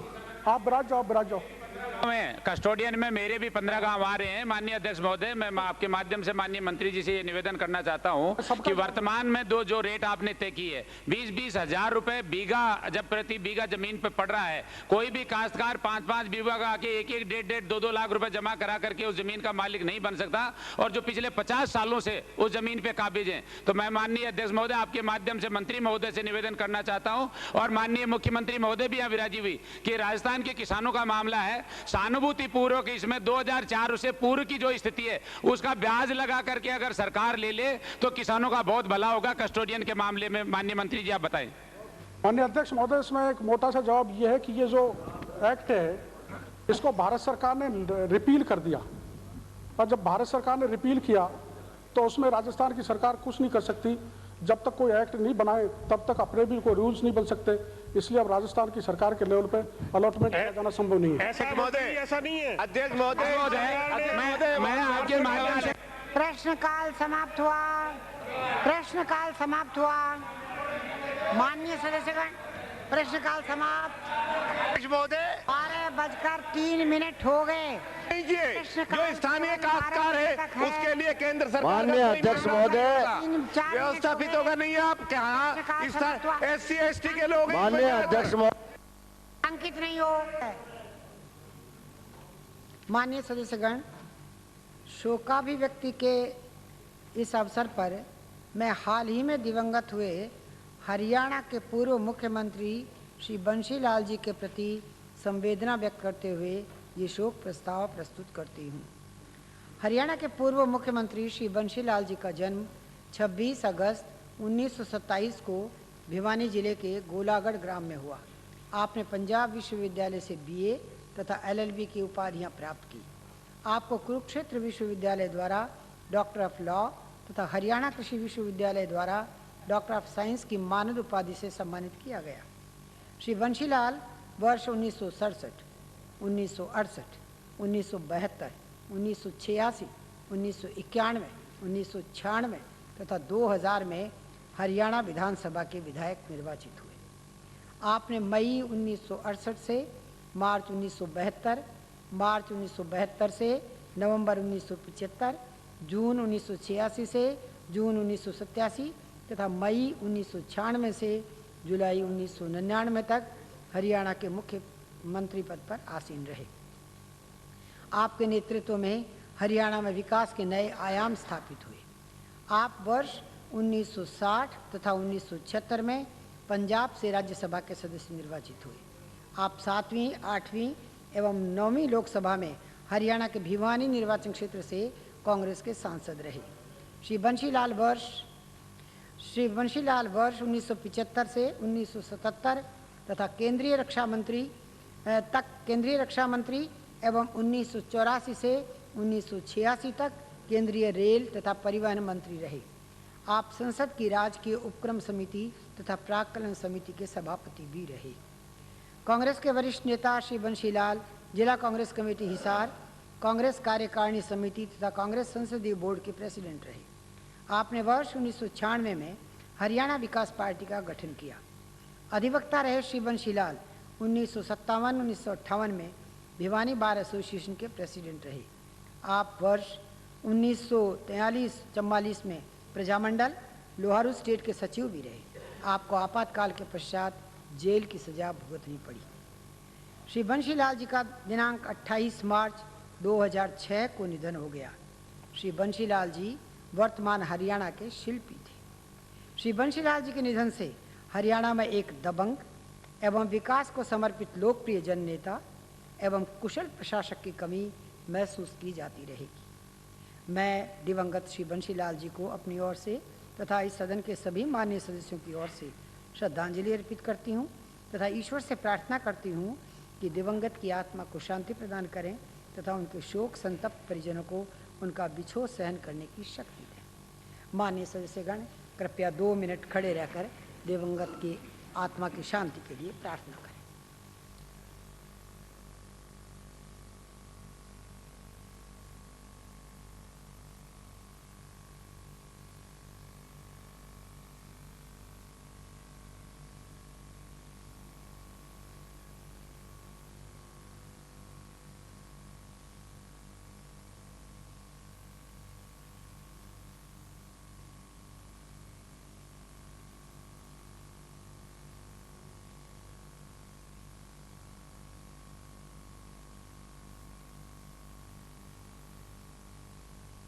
ओम शांति शांति शांति।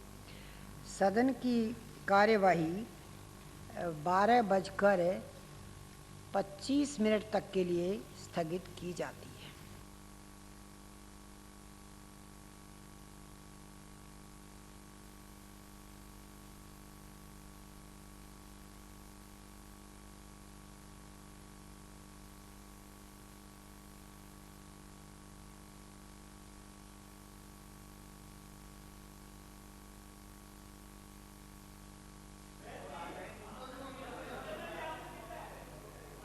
माननीय सदस्य, माननीय अध्यक्ष,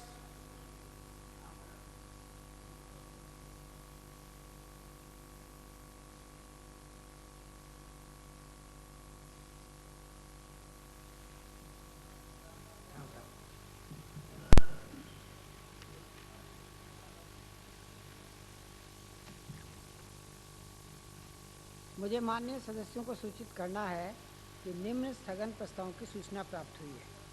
श्री जितेंद्र सिंह एवं श्री जुबेर खान सदस्य की ओर से जिला अलवर के ग्राम मूसा खेड़ा थाना किशनगढ़ बास में दिनांक 24/11/5 को 2 परिवारों में हुए झगड़े से उत्पन्न स्थिति के संबंध में श्री जीतमल खांट एवं 3 अन्य सदस्यों की ओर से माही परियोजना का पानी जालोर ले जाने से पूर्व बांसवाड़ा डूंगरगढ़ जिलों की भूमि सिंचित करने के संबंध में उपरोक्त दोनों ही प्रस्ताव स्थगन प्रस्ताव की परिधि में नहीं आते हैं, लेकिन फिर भी श्री जीतमल खांट को 2 मिनट में अपनी बात कहने की अनुमति होगी। 2 परिवारों के झगड़े में आप क्यों पढ़ रहे हैं? मेरे समझ में नहीं आ रही है बात। नहीं, झगड़ा नहीं है। अध्यक्ष मगर 1 मिनट का समय देंगे तो आपको स्वयं को लगेगा। देखिए, ये सदन जो है किसी भी पक्ष की पैरवी के लिए नहीं है। अध्यक्ष महोदय आगे पूरा पढ़ते आप इसको, पूरा पढ़ते आप इसको तो आपको स्वयं लग जाता। मैं आपको चैम्बर में आके दोबारा निवेदन कर दूंगा। ये झगड़े की बात नहीं है अध्यक्ष महोदय। बात ये है अध्यक्ष महोदय कि 4 महीने से बच्चे और औरतें घरों से बाहर हैं, उनको बताने की बात है। इसको यहाँ डिस्कस नहीं होगा क्योंकि कोर्ट के अंदर विचाराधीन है मामला, और वैसे भी कोर्ट में यदि विचाराधीन है तो आपको यहाँ उठाना ही नहीं चाहिए। महोदय विचाराधीन ही नहीं चाहिए। आप 1 मिनट सवाल मुकदमे की बात ही नहीं कर रहा, मैं तो ये कर रहा हूँ। जीतमल खाट को 2 मिनट बोल लेने दें। आपके 4 बजे मंत्री जी इस बारे में वक्तव्य देंगे। श्री जीतमल खाट, अब आप पॉइंट ऑफ इंफॉर्मेशन नहीं होता है। Objection, point of objection. माननीय अध्यक्ष महोदय, आप राजस्थान की विधानसभा में पहली बार एक नई बात आई है। अध्यक्ष महोदय, पहली बार नई बात सुन रहे। Point of objection, point of order सुना है, पॉइंट ऑफ क्लैरिफिकेशन सुना है, नई बात पॉइंट ऑफ ऑब्जेक्शन नहीं आएगी। माननीय आवर में न पॉइंट ऑफ ऑर्डर होता है न पॉइंट ऑफ इंफॉर्मेशन होता है। ना पॉइंट ऑफ ऑर्डर कोई ऑब्जेक्शन होता, कुछ नहीं होता। पॉइंट ऑफ ऑब्जेक्शन किस रूल में है? माननीय अध्यक्ष महोदया, माननीय अध्यक्ष महोदया, मैं आपके माध्यम से आपका भी ध्यान आकर्षित कराना चाहूंगा, सदन का और माननीय मंत्री जी का। राजस्थान के सभी समाचारों पत्रों में एक खबर छपी। उस खबर का टाइटल था बांसवाड़ा जिले की प्रमुख नदी माही का पानी जालोर ले जाने के लिए सर्वे। माननीय अध्यक्ष महोदया, मैं आपके ध्यान में लाना चाहूंगा कि राजस्थान का दक्षिणी सुदूरवर्ती बांसवाड़ा और डूंगरपुर दोनों जिलों के बीच में जो राजस्थान का प्रमुख नदियां हैं और उस बांसवाड़ा डूंगरपुर जिले की माही का जो निर्माण 1960 के आसपास में तत्कालीन वित्त मंत्री जी मोरारजी देसाई के कर कमलों द्वारा वहां का शिलान्यास हुआ। अब आप और माही बजाज सागर परियोजना का बांसवाड़ा जिले के अंदर राजस्थान और गुजरात सरकारों के मध्य एक समझौता हुआ और समझौता के तहत उस बांध का निर्माण हुआ। मैं माननीय अध्यक्ष महोदय आपके माध्यम से निवेदन करना चाहूंगा कि बांसवाड़ा जिला का जो भौगोलिक क्षेत्र है 5,06,279 हेक्टेयर भूमि है, जिसमें से खरीफ की फसल लगभग 2,32,000 हेक्टेयर एवं रबी की फसल पर 1,20,000 हेक्टेयर पर हो रही है। लेकिन मैं माननीय अध्यक्ष महोदय आपके माध्यम से मंत्री महोदय जी का ध्यान इस ओर आकर्षित कराना चाहूंगा कि माही डैम से सिंचाई केवल 60 से 70,000 हेक्टेयर भूमि पर ही हो रही है। बांसवाड़ा जिले में कुशलगढ़, सज्जनगढ़, पीपलकोट, ये जो पंचायत समिति में आपके सामने पेश कर रहा हूं, परियोजना का ये बांसवाड़ा जिले की मैं एक बात स्थिति स्पष्ट कर दूं, बांसवाड़ा के ये जो पंचायत समिति क्षेत्र के अंदर 1 इंच भूमि पर वहां पर सिंचाई नहीं होता है। दूसरी ओर जिन बांसवाड़ा जिले की घाटोल, बागीदरा, बांसवाड़ा, आनंदपुरी और गढ़ी पंचायत समिति का अंदर माही डैम के पानी से मात्र 40 और 30% पानी से ही वहां पर सिंचाई होती है। इतना ही नहीं माननीय अध्यक्ष महोदया, इस माही डैम पर जो बांसवाड़ा डूंगरपुर से होता हुआ ये जो बहुत बड़ी दोनों जिलों की एक प्रमुख नदी है, जो डूंगरपुर जिले के आजपुर, सागवाड़ा, सिमलवाड़ा तहसीलों के पास से होकर गुजरती है और गुजरात के सीमावर्ती इलाके पंचमहल के अंदर वहां पर कडाना डैम का भी वहां पर एक बहुत बड़ा डैम बना हुआ है। मैं अध्यक्ष महोदय आपके माध्यम से निवेदन करना चाहूंगा कि राजस्थान का और पूरे हिंदुस्तान का कन्याकुमारी से कश्मीर तक भारत एक है। किसी भी बड़ी नदी नाले का पानी कहीं भी पहुंचा है सरकार, लेकिन मैं आपके माध्यम से निवेदन करना चाहूंगा कि पूरे बांसवाड़ा जिले के अंदर 5 लाख हेक्टेयर भूमि है और माही डैम से मात्र हमें 65 और 70,000 हेक्टेयर भूमि पर ही सिंचाई हो रही है। और सरकार ने एक पत्र पत्रिकाओं के माध्यम से जिस तरीके से राजस्थान सरकार ने माही बेसिन का सरप्लस पानी बता करके जालौर और बाड़मेर में ले जाने की एक महत्वाकांक्षी योजना तैयार की है, मैं आपके माध्यम से निवेदन करना चाहूंगा इसी सदन के अंदर आए दिन भूखमरी, गरीबी, बेकारी, लाचारी, बेबसी की हालत का बार बार यहाँ पर जिक्र किया जाता है और बार बार भूख से और कुपोषण का शिकार होकर के आदिवासी की इस हालत में मौत होगी, ये बार बार इस सदन के अंदर जिक्र किया जाता रहा है।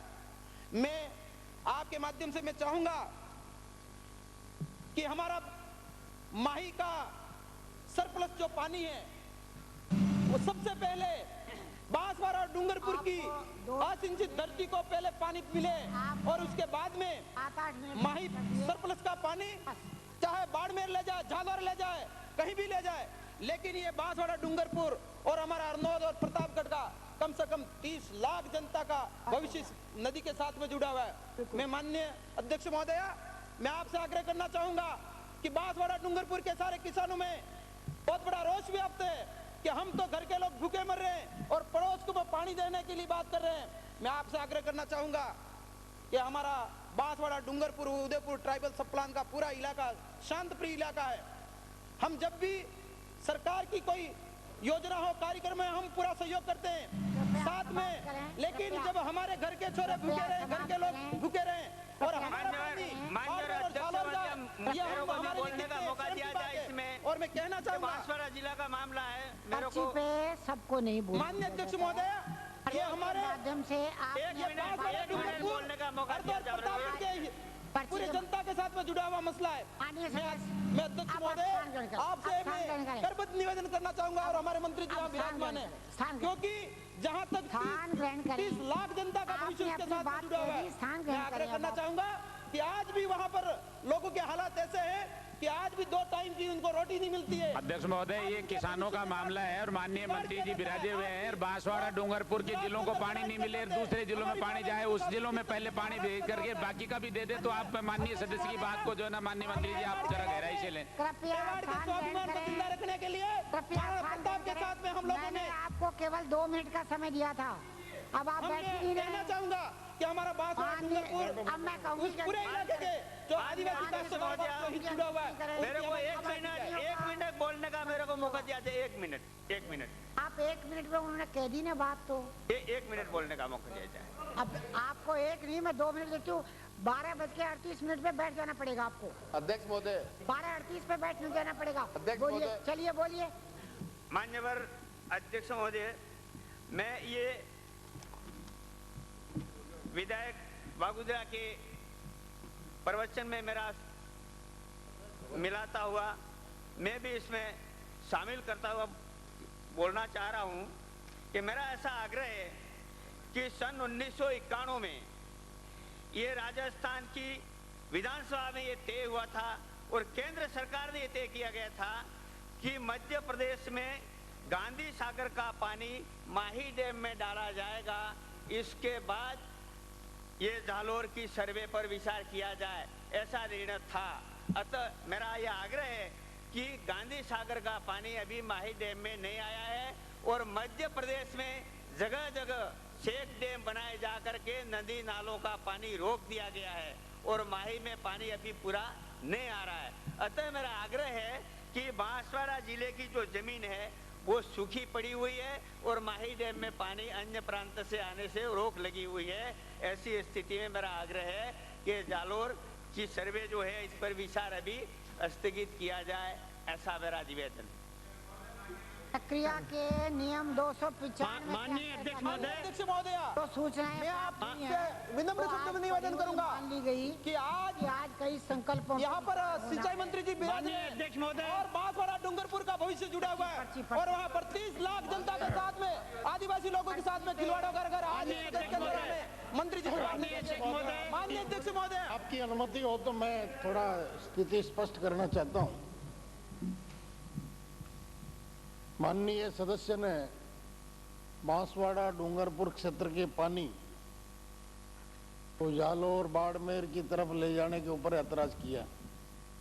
आजकल माननीय सदस्य ही नहीं, हर जगह पर ये ऐतराज, क्योंकि हमारा जो सोच दिन प्रतिदिन बढ़ता जा रहा है, इसमें आपका कोई मेरा कसूर नहीं है। लगभग सब जगह यही है कि एक प्रांत का पानी दूसरे प्रांत पर, एक जिले का दूसरे जिले में, एक गांव का दूसरे गांव में, तो थोड़ा सा इसमें तो हमको व्यापक दृष्टिकोण लेने की आवश्यकता।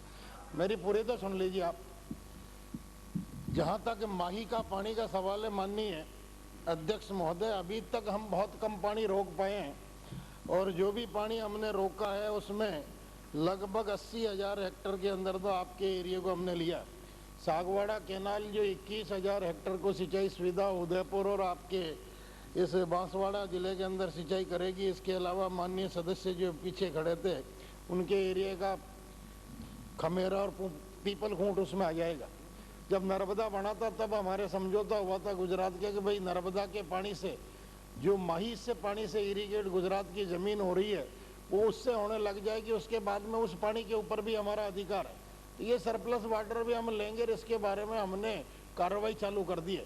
इसके अलावा भी मैं आपको निवेदन करना चाह रहा हूँ कि इस माही कैचमेंट पूरे एरिया का पानी कडाना और गुजरात होकर समुद्र के अंदर जाता है, तो हमारा ये प्रयास रहेगा कि उस पानी को रोके राजस्थान की सीमा में। रोकने के बाद में पहले जो आपके ज़िले हैं जहाँ पर पानी पहुँच सकता है, चाहे कुशलगढ़ हो चाहे दूसरा एरिया, लिफ्टिंग के द्वारा भी यहाँ कोई भी एरिया हो, मैं यही तो कह रहा निवेदन कर रहा हूँ आपसे, लिफ्ट से भी ज़रूरत होगी तो वहाँ पहुँचाएंगे हम। उसके बाद में अगर सरप्लस पानी है तो उसको तो राजस्थान में इस्तेमाल करने की इजाज़त आप दीजिए। अगर वो पानी समुद्र में जाए तो हमको किसी को लाभ। जितना पानी का उपयोग हो सकता है उसका करने के बाद बचता है तो जालोर ले जाएं। मैं कह रहा हूँ जितना संभव होगा पहले उस क्षेत्र में काम में लेंगे, उसके बाद सरप्लस बचता है तो ले जाएंगे। आप बाद में बचा हुआ पानी ले जाएं। बिल्कुल धन्यवाद इसके लिए बहुत बहुत। 6,500 करोड़ रुपए बांसवाड़ा और डूंगरपुर की बच जाए। इस तरह से चर्चा नहीं हुआ करती है। अध्यक्ष महोदय मेरा उस पानी को हमने सर्वे करवाने की कार्रवाई चालू कर दी है। नहीं बोलेगा सर्वे स्थिति माननीय अध्यक्ष महोदय 2 मिनट अपनी बात कहने को मौका दें, मैंने उन्हें दे दिया, लेकिन स्थगन प्रस्ताव पे इस प्रकार से न मंत्री का उत्तर होता है और न इस प्रकार से चर्चा होती है। माननीय अध्यक्ष महोदय, माननीय अध्यक्ष महोदय, माननीय अध्यक्ष महोदय, क्या आप बीच में माननीय अध्यक्ष महोदय आप पर्ची होने दें, आप पर्ची होने दें। श्री शंकर सिंह राजपुरोहित।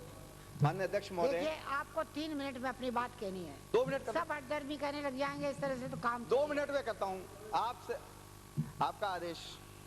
माननीय अध्यक्ष महोदय, मेरा एक विषय है यह है कि गांवों में एक गांव पूरा कहीं ना कहीं ऐसा एक धर्म, हर गांव के बीच में एक ऐसा धर्म स्थान होता है, धर्मस्थल होता है, मंदिर होता है, जिस मंदिर के साथ में पूरे गांव की अस्मिता जुड़ी हुई होती है। पूरा गांव उस मंदिर से केंद्रित रहता है और अगर उस मंदिर में किसी भी कारण से अंधेरा रहे तो ये उस गांव के साथ बहुत बड़ा दुर्भाग्य रहता है। इसलिए मेरा एक निवेदन है, ये मंदिरों में जो कॉमर्शियल चार्ज इलेक्ट्रिक का लगता है, जिससे मंदिरों के जो बिल है वो 4,000, 5,000, 6,000 रुपये आते हैं, गांव में मंदिर में कोई आय नहीं होती है, वो मंदिर भर नहीं पाते हैं और कनेक्शन कट जाता है। इसलिए मेरा आपके माध्यम से मंत्री महोदय और सरकार को निवेदन है कि ये जो गांवों में जो भी देवस्थान है, जो पूजा स्थल है, जो हमारे आराध्य स्थल है, उन स्थानों पर डोमेस्टिक चार्ज कम से कम फ्री नहीं करें तो घरेलू चार्ज जो लगता है वो उसमें बिलों पर लगाया जाए, जिससे उस मंदिरों में उजाला रहे और गांवों का एक केंद्र बहुत अच्छे आराधना केंद्र बने। यही मेरा निवेदन है। ठीक, बहुत धन्यवाद। बहुत बहुत मदन राठौड़, श्री मदन राठौड़ एब्सेंट। श्री खुशवीर सिंह। माननीय अध्यक्ष महोदय, लगभग सैकड़ों वर्षों के संघर्ष के बाद में हमारा राष्ट्र बड़ी मुश्किल से आजाद हुआ और प्रजातंत्र की स्थापना हुई और हमने सोचा कि प्रजातंत्र में जो जनता के जनप्रतिनिधि है, शासन उनके हाथों में होगा। लेकिन मुझे बड़े दुख के साथ कहना पड़ रहा है अध्यक्ष महोदय, जिस तरह आज़ादी से पूर्व अंग्रेज हुकूमत में जब उनका लॉर्ड साहब, जिसको कहते थे वाइसरॉय, वो निकलता था तो हिंदुस्तान के वासियों को अपने हाथों में मसाले लेकर उल्टे खड़ा रहना पड़ता था, मुंह भी सामने नहीं कर सकते थे। और आज उसी की तर्ज पर इस राष्ट्र के अंदर वही शासन की बागडोर जनप्रतिनिधियों के हाथ में नहीं होकर इन अधिकारियों के हाथ में। मैं आपका ध्यान आकर्षित करना चाहूंगा अध्यक्ष महोदय, 15 अगस्त पिछली जो गई उसमें मैं और एक मेरे साथ मान्य सदस्य और थे, हम भी सवाई मान सिंह स्टेडियम में पहुंचे और ये देखने के लिए राष्ट्रीय कार्यक्रम, लेकिन मुझे बात नहीं करें। बड़े दुख के साथ कहना पड़ रहा है अध्यक्ष महोदय कि जो मुख्य द्वार था और प्रवेश करने की बात थी, वहां पे तो बड़े अधिकारी, बड़े बाबू लोगों को जाने का अधिकार था और माननीय विधायकों को 23 नंबर द्वार से जो सामान्य द्वार था वहां से उनको प्रवेश की अनुमति दी गई थी और बैठने के लिए कोई व्यवस्था नहीं थी और उनके लिए बाकायदा सोफे लगे हुए थे। मैं आपका ध्यान इस और आकर्षण करना चाहूंगा माननीय अध्यक्ष महोदय कि आज प्रोटोकॉल की सूची में अगर हम देखते हैं तो विधायक मुख्य सचिव से भी ऊपर आता है और मुख्य सचिव के लाल बत्ती लगती है, सेक्रेटरीज के लाल बत्ती लगती है, जिला कलेक्टर के लाल बत्ती लगती है। आपका कहने का मतलब लाल बत्ती आपके भी लगाई जाए? नहीं अध्यक्ष महोदय, हमारे लाल बत्ती लगाने की बात नहीं है, बात अध्यक्ष महोदय नौकरशाही हावी हो रही उसकी बात है। मैं आज जनप्रतिनिधि, मुख्यमंत्री के, राष्ट्रपति के, प्रधानमंत्री के, गवर्नर के और माननीय अध्यक्ष महोदय के और मंत्रियों के लाल बत्ती लगती है तो बात समझ में आती है, न्यायाधीशों के लाल बत्ती लगती है तो बात समझ में आती है, लेकिन उन अधिकारियों की लाल बत्ती किस बात पे? आप क्या मैसेज देना चाहते हो इस स्वतंत्र भारत को कि आप इन अधिकारियों की लाल बत्ती लगा रहे हैं? मेरा आपसे पुरजोर शब्दों में अनुरोध है अध्यक्ष महोदय कि इनकी लाल बत्ती बंद की जाए, उतारी जाए और गुजरात की तर्ज पर पीली बत्ती लगाई जाए, जिससे ये तो कम से कम पता चलेगा कि ये न्यायाधीश की लाल बत्ती है, हमारे जनप्रतिनिधि जो मंत्री है, मुख्यमंत्री है, राष्ट्रपति है, गवर्नर है, उनके लाल बत्ती पता चलेगा। और इन अधिकारियों के अगर लगानी है तो आप पीली बत्ती लगाइए, लाल बत्ती मेरा सभी माननीय सदस्यों से अनुरोध है। और इसमें मेरे ख्याल से राजस्थान की विधानसभा के 200 सदस्य पूरे मेरे इस बात से सहमत होंगे। अगर दोनों तरफ से मेजे थपथपाई जा रही है अध्यक्ष महोदय, इस गंभीरता का आप खुद स्वयं पता लगा सकती हैं। मैं आपको अनुरोध करना चाहूंगा, जिला प्रमुख के जब लाल बत्ती लगती है जो मात्र 10,000 15,000 वोटों पे जीत के आते हैं, एक म्युनिसिपल के अध्यक्ष के अगर लाल बत्ती लग सकती है तो क्यों नहीं आपके इन विधायकों के लाल बत्ती लगाई जाए। मेरा अध्यक्ष महोदय, आपका मेरा पुरजोर शब्दों में सदन से अनुरोध है कि आज ये निर्णय लिया जाए और इन अधिकारियों की लाल बत्ती तुरंत बंद करवाई जाए और इसकी जगह पीली बत्ती लगवाई जाए, यही मैं अनुरोध करना चाहूंगा। अधिकारियों के और नहीं पीली बत्ती नहीं तो बत्ती तो कम से कम बंद करवा दें। ये आजाद भारत है। क्या आप मैसेज देना चाहते हो इस स्वतंत्र भारत की जनता को? क्या आज अधिकारी वही अंग्रेजों की हुकूमत में जो होता था वही हुकूमत इनकी है? हम तो मात्र एक जनप्रतिनिधि के नाते एक दिखावे के में हम कार्य करें। आपकी बात का माननीय अध्यक्ष महोदय, अगर 15 अगस्त 26 जनवरी के दिन माननीय सदस्यों से इस प्रकार का व्यवहार किया गया है कि जिनको साधारण दरवाजे से जाना और आम आदमी की तरह ट्रीट करना, तो माननीय सदस्यों की स्थिति क्या रहेगी? गंभीर प्रश्न है, माननीय सदस्य ने बात उठाई है। हम आपसे निवेदन करते हैं, आपकी आज्ञा के अनुसार हम जो ना वही आचरण करेंगे, लेकिन हम आपसे निवेदन करते हैं कि गंभीर मामला है और निश्चित रूप से माननीय सदस्यों का स्वाभिमान और जो ना जनप्रतिनिधि के नाते उनका जो जिम्मेदारियां वो बरकरार रहनी चाहिए और उनका सम्मान होना चाहिए। माननीय अध्यक्ष, मैं भी इस बात की ताकीद करता हूँ, हमारा स्वयं जाना रहा था एक बार कार्यक्रम में, कल के कार्यक्रम में मुख्यमंत्री जी ने जनप्रतिनिधियों के बैठने के लिए अलग से व्यवस्था की, हालांकि मैं नहीं पहुंच पाया, जरूरी काम से चला गया, उसके लिए मैं धन्यवाद देना चाहूंगा। अधिकारियों के अलग थी और जनप्रतिनिधियों के लिए अलग से व्यवस्था की, उसका तो मैं धन्यवाद दूंगा। माननीय अध्यक्ष महोदय, अब आप सुनिए तो सही, आसन की तो व्यवस्था सुन लीजिए। वैसे तो गृह मंत्री जी यहाँ बैठे हुए हैं, गृह मंत्री जी, कुछ विधायकों ने तो लगा रखी है लाल बत्ती वैसे मुझे मालूम है, मैं ये नहीं बताऊंगी किसने लगा रखी है, लेकिन कुछ नहीं कुछ विधायकों ने लगा रखी है, सब जानते हैं, आप लोग देखते हो रोजाना, मैं क्यों बताऊं। कुछ विधायकों ने लगा रखी है, या तो वो बत्तियां हटाई जाए, कायदे की बात है, और वरना फिर सबको ही परमिशन दी जाए कि भाई कुछ जो चाहे लगा ले। ये क्योंकि कोई झींगा मस्ती करे और अपनी मर्जी से लगा ले, चाहे रुतबे के लिए लगाए चाहे किसी और वजह से लगाए, कोई उल्टा धंधा करने की वजह से लगाता होगा या कोई रुतबे के कारण लगाता होगा, अधिकारी भी तो या तो उल्टा धंधा हटा दी जाए, और नहीं हटाए तो फिर सबको लगाने की इजाजत दी जाए। बात तो सही है।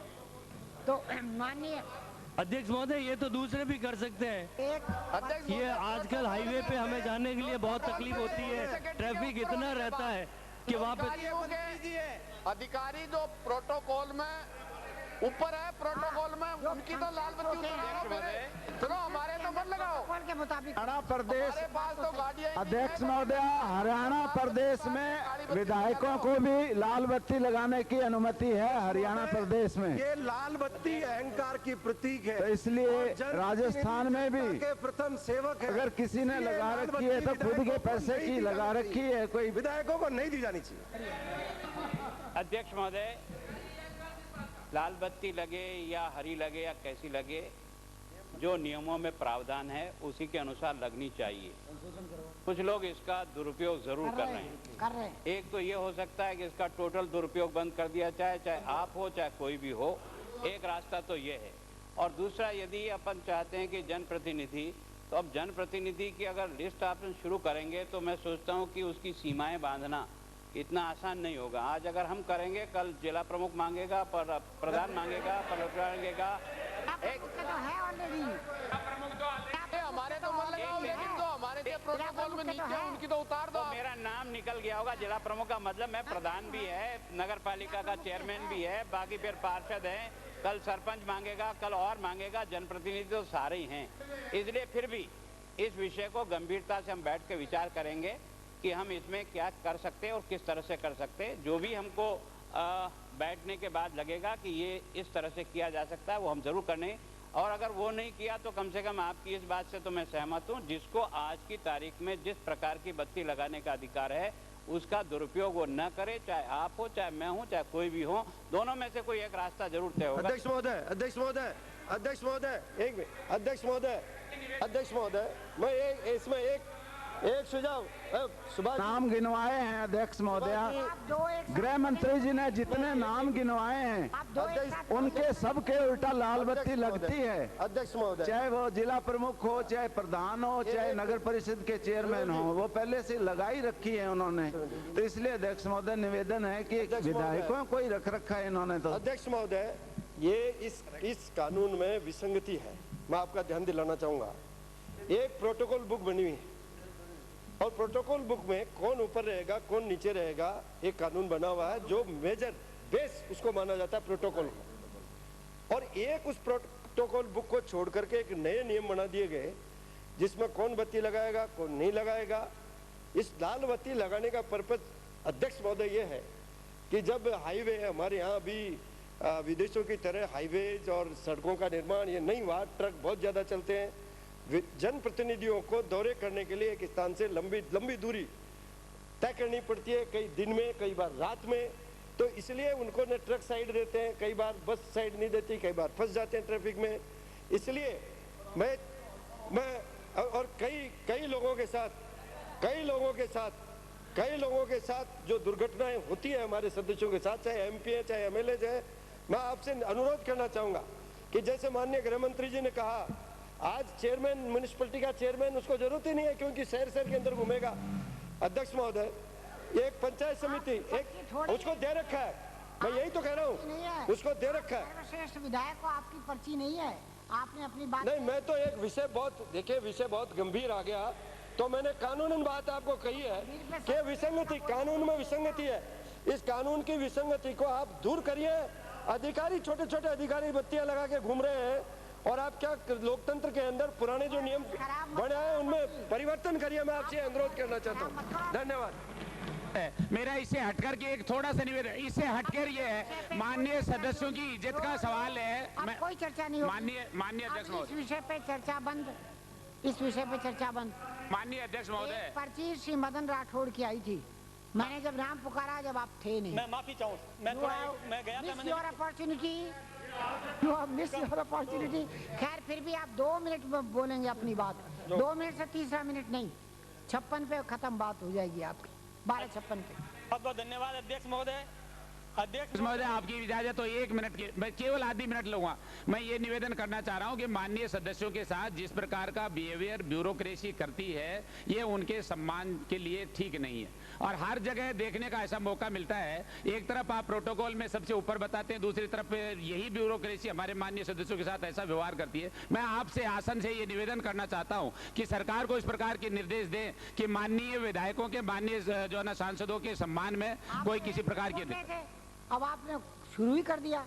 अध्यक्ष महोदय बहुत बहुत धन्यवाद अध्यक्ष महोदय। अध्यक्ष महोदय मैं अभी श्री गौतम जी मंदिर सिरोही में दर्शन करने के लिए जा रहा था कि रास्ते में पोसाड़िया और छिपा गांव के बीच में नदी पर रपट टूटी हुई थी। थोड़ा आगे गया तो एक पत्थर लगा हुआ था शिलालेख, और उस शिलालेख पर यह लिखा हुआ था कि यह सड़क 2003 में बन चुकी, जिसका उद्घाटन उस पर लिखा हुआ है मुख्य अतिथि श्रीमान सरदार बूटा सिंह, अध्यक्षता श्रीमान संयम लोढ़ा विधायक, विशिष्ट अतिथि श्रीमान राजेश यादव जिला कलेक्टर सिरोही। और इसमें अध्यक्ष महोदय फिर मैंने पता किया कि ये सड़क तो है नहीं, रपट भी बनी हुई नहीं है, थोड़ी बहुत बनी हुई है जो टूटी हुई थी। तब फिर मैं वहाँ गया कलेक्ट्रेट में और वहाँ मैंने पता किया कि क्या हुआ इस रपट का। तो अध्यक्ष महोदय बहुत आश्चर्यजनक तथ्य सामने आए कि अकाल राहत के तहत 91,95,हजार रुपया अकाल राहत के तहत स्वीकृत हुआ था, और ये ठेके से काम करवाया गया। थोड़ा काम ठेके में हुआ, फिर बरसात आ गई और बह करके चली गई। वहां पर आश्चर्यजनक स्थिति यह बन गई कि वहां एमएलए ने 7,000 रुपया स्वीकृत किया अपने फंड से, और 30,000 रुपया, इन्हें समझ में नहीं आया जब 41,95,000 रुपया स्वीकृत हुआ था और सड़क वहां बनी नहीं, रपट बनी नहीं, ठेके से काम किया। तो उसके बाद जब मैंने वहां पता किया और हलचल मच गई। अध्यक्ष महोदय इससे भी ज्यादा आश्चर्यजनक बात तो अब हुई कि जब वहां पर चर्चा हो गई, जब वहां हलचल मच गई, तो आनन फानन में वहां अब काम करवाया जा रहा है। अब वहां पर रातों रात काम चल रहा है, जिसकी फोटोग्राफी मैं करवा करके लाया हूं। अध्यक्ष महोदय मैं सदन के पटल पर रखना चाहूंगा कि यहाँ पर नूरा पहलवान जी से पूछा जाए जी, संयम लोढ़ा जी से। वहाँ पर मशीनें लगी हुई है, वहाँ पर काम चल रहा है, रात और दिन काम चल रहा है। अभी मैं चाहूंगा कि अध्यक्ष महोदय व्यवस्था दें, इसकी जांच होनी चाहिए। अकाल रात का काम ठेके से कैसे करवा दिया, मास्टर रोल भी फर्जी तैयार किए गए, और ये ठेका, ये सरकार भी इस बात को स्वीकार कर रही है कि काम ठेके में हुआ। आश्चर्यजनक स्थिति है। मैं ये सदन के पटल पर रखना चाहूंगा फोटोग्राफ, जिसमें एक वहां पर अभी सीमेंट पड़ी है, बोरियां, मशीन लगी हुई है, मशीनों से काम हो रहा है, ताजी सड़क निर्माण हो रही है, 8-10 मजदूर रात दिन काम कर रहे हैं और इसकी जांच करवाएंगे तो सेम। अध्यक्ष महोदय जब मैंने वहां पर ये आंकड़ा लेना चाहा तो एक मद में तो एमएलए फंड से 33,000 रुपया स्वीकृत हुआ, एक मद में 7,000 रुपया। तो मैं सोचता हूं कि 7,000 रुपया तो शायद इस शिलालेख पर खर्च हुआ होगा, इससे ज्यादा तो कुछ लगता नहीं। अध्यक्ष महोदय इससे भी ज्यादा स्थिति और उन दिनों की है कि जब लगभग 84,913 क्विंटल गेहूं का गबन हुआ था कांग्रेस सरकार में, और जिसमें हमारी सरकार ने लगभग 13,738 क्विंटल गेहूं और वापस बरामद भी किया। यही नहीं, लगभग 23,44,305 रुपया हमारी सरकार ने उस समय के गबन कर्ताओं से और वसूला। यही नहीं, कईयों के लाइसेंस भी जब्त किए। लेकिन अध्यक्ष महोदय अभी तो यह विषय मैं चाहूंगा, वो तो जांच हो रही है, जांच हो भी जाएगी, लेकिन अब जो काम हो रहा है वो किस मद में हो रहा है, कहाँ की स्वीकृति है, बिना स्वीकृति का काम हो रहा है। निश्चित रूप से मैं हमारी सरकार से भी आपके माध्यम से निवेदन करना चाहूंगा कि इसकी जांच करवाएं, और ये मैं आपके सदन के पटल पर मैं फोटोग्राफ रखना चाहूंगा। अध्यक्ष महोदय बहुत बहुत धन्यवाद। मैं माननीय सदस्य के जवाब में ये कहना चाह रहा हूँ, अध्यक्ष महोदय, श्री गुलाब चंद कटारिया, माननीय अध्यक्ष महोदय, मेरी पर्ची खुली थी माननीय अध्यक्ष महोदय। अध्यक्ष महोदय इसमें व्यवस्था मेरी पर्ची है। माननीय मंत्री जी विराजमान है। अध्यक्ष महोदय पर्ची, अध्यक्ष महोदय मैं चाहूंगा इसमें आपने बात खत्म कुछ निर्देश दिलवाएं। अरे ये फोटो आपने अपनी बात माननीय जांच करवाने की व्यवस्था करें। मंत्री जी है नहीं, किससे जांच? नहीं, मंत्री जी के पास इनकी भावना पहुंचा देंगे। मंत्री जी के पास इनकी भावना अध्यक्ष महोदय, चूंकि सुमेरपुर से आने वाले माननीय सदस्य ने मेरे क्षेत्र का मामला उठाया है, मैं सरकार से निवेदन करूंगा कि राजस्थान हाईकोर्ट के वर्तमान न्यायाधीश से इसकी जांच करवा लें। न्यायाधीश से जांच तो नहीं करा पाएंगे, पर अगर आप कहोगे तो जांच की बात जांच करें। माननीय अध्यक्ष महोदय, नहीं, ये तो नूरा कुश्ती की जांच होनी चाहिए साहब। आपने जो अपनी पर्ची के माध्यम से विषय उठाया, आप जांच पीडब्ल्यूडी से करवा दो। सप्ताह में ऐसी पीडब्ल्यूडी से करवा दो। पर्ची के माध्यम से उठा लेते हैं। जब 2 बार आपकी पर्चियां आ गई हैं, तो तीसरी बार मैं आपकी पर्ची के माध्यम से आपको इस प्रश्न को उठाने की अनुमति देने में असमर्थ। माननीय अध्यक्ष महोदय, मेरा निवेदन ये है कि अध्यक्ष महोदय, मुझे 1 मिनट बोलने की अनुमति दें। 2 बार पर्ची के एप्रोप्रिएशन और फाइनेंस बिल पे भी मेरा नाम दिया था, मुझे बोलने का मौका आसन ने नहीं दिया। और अब ये एक्साइज पॉलिसी के बारे में क्या अध्यक्ष महोदय, क्या करूं? इस सरकार के घोटालों के 15 ध्यानाकर्षण हमने दिए हुए हैं। नियम में 3 दिन में सरकार को जवाब देना चाहिए। 35 दिन हो गए, सरकार जवाब नहीं देती माननीय अध्यक्ष महोदय। तो क्या आप तो 3 साल बाद में आप काम करवा रहे हैं। आप बोलते बहुत अच्छा है अध्यक्ष महोदय, 3 साल बाद ये आप काम करवा रहे हैं। आप 3 साल पहले जो काम स्वीकृत हो गया, 5 मिनट अकाल राज के तहत 3 साल पहले जो काम पूरा हुआ हो सकता है अवार्ड, लेकिन आप आसन की अवहेलना करके उसे खो लेते हैं। अंतर करने की कोशिश नहीं करें माननीय सदस्य। अध्यक्ष महोदय, एक महत्वपूर्ण बिंदु। 2 मिनट। अब आपको बोलने का नहीं कुछ भी। अध्यक्ष महोदय, 5 मिनट का समय नहीं, अब नहीं, क्यों? मैं नियमों के विपरीत मैं कैसे जा सकती हूँ? ये आसन तो नियमों से बंधा हुआ है। तो तीसरी पर्ची इनको लगानी नहीं चाहिए। आपने 2 बार मौका दिया सप्ताह में। इतना बड़ा एक्साइज पॉलिसी में घोटाला किया आपने, घोटाला एक्साइज के अंदर। अब क्यों मुझे बोलने देना नहीं चाहते आप? सोमवार को आओ, सोमवार को पधारो। सोमवार को आओ ना। आपने उसका हिसाब किताब क्यों नहीं दिया इनको? माननीय अध्यक्ष महोदय, एक महत्वपूर्ण बात। माननीय अध्यक्ष महोदय, मैं यहाँ पर माननीय शिक्षा मंत्री जी विराजे हुए हैं।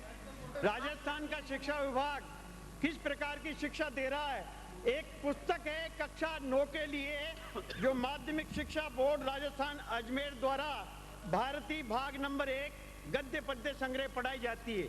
माननीय शिक्षा मंत्री जी, इसमें एक लेख है पाठ 7 पे कि अगर गधे के सिर पर सींग होते, गोपाल प्रसाद जी व्यास इसके राइटर हैं।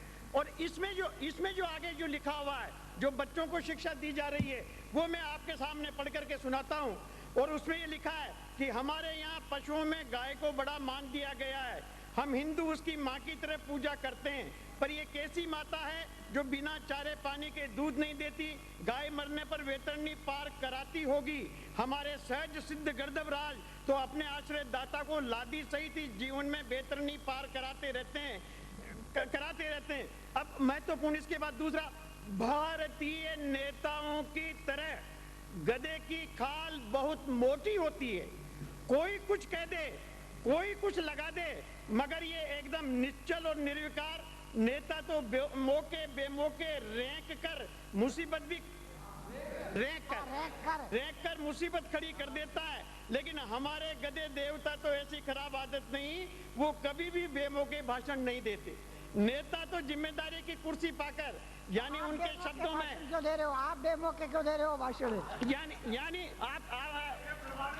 मैं प्रमाणित नहीं कर रहा हूँ। भारतीय राष्ट्रीय नेता, चाहे उसमें अटल बिहारी जी हो, चाहे पंडित जवाहरलाल नेहरू, चाहे इंदिरा गांधी हो, चाहे राजीव गांधी हो, और चाहे वीपी सिंह हो, और चाहे आडवाणी जी हो, उन भारतीय नेताओं का गधे से तुलनात्मक अध्ययन करने के बाद अगर मुख्य सचेतक इस बात की पैरवी करे और राजस्थान के बालकों को इस प्रकार की शिक्षा दी जाती रहे और इसकी पैरवी करे, तो इससे ज्यादा शर्मनाक बात नहीं हो सकती। मैं निवेदन नहीं करता। पर मैं निवेदन करना चाहता हूँ, आप सुनिए इसको, आप सुनिए, जगह जगह जो टिप्पणियां की अरे आप सुनिए तो सही, विचार जरूर करना, आप सुनिए तो सही, आप सुनिए, पुस्तक का मतलब करोड़ों विद्यार्थियों को आप पढ़ा रहे हैं। माननीय सदस्य, सम्मेलन तो एक क्षण के लिए किसी शहर में होता है। माननीय अध्यक्ष महोदय, और इसके साथ जो एक पैरा और है, जो नेताओं की जिम्मेदारी की कुर्सी पाकर यानी उनके शब्दों में अब आप कृपा करो, यहाँ पर हमारी आगे भी फेल लेता है और हाथ नहीं रखने देता, मगर गधों पर जैसे जैसे उत्तरदायित्व आता है, आप सुनो इसको, नहीं आप इसको सुनो, जैसे जैसे उत्तरदायित्व आता है यानी बोझ बढ़ता है, वैसे ही विनयी, श्रमी, सेवाभावी होता जाता है। तो नेता तो केवल चुनाव में, नेता तो केवल चुनाव के वक्त काबू में आता है, मगर गधे को जब चाहो कान पकड़ खींच लाइए, वो अत्यंत सेवाभावी है। माननीय अध्यक्ष महोदय, यही नहीं, ये भी सोचना चाहिए। माननीय अध्यक्ष महोदय, यही नहीं, परसों के रोज कक्षा 9 के पाठ्यक्रम में जो उनका एग्जामिनेशन था, उसके पेपर सेटर ने उन बच्चों से प्रश्न संख्या 29 के माध्यम से ये सारा उद्धरण भारत निम्नलिखित गद्यांश की प्रसंग व्याख्या कीजिए। भारतीय नेताओं की तरह गधे की खाल बहुत मोटी होती है, जो मैंने पढ़ा वो बच्चों को है। माननीय शिक्षा मंत्री जी, अगर पढ़ रहे हैं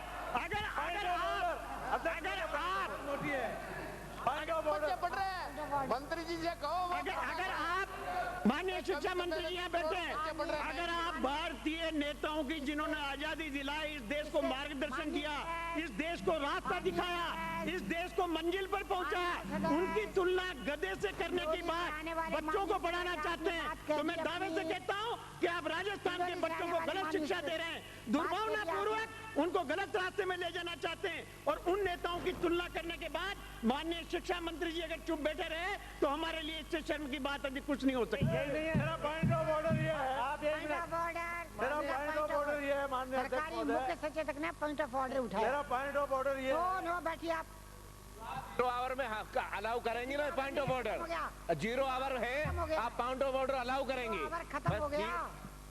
पॉइंट ऑफ ऑर्डर मेरा ये है कि जब उठाया ये जो जिसने भी लिखा है उसको तो शिक्षा मंत्री जी देखेंगे लिखा जाए कि नहीं लिखा जाए, पर जो इन्होंने बोल दिया यहाँ,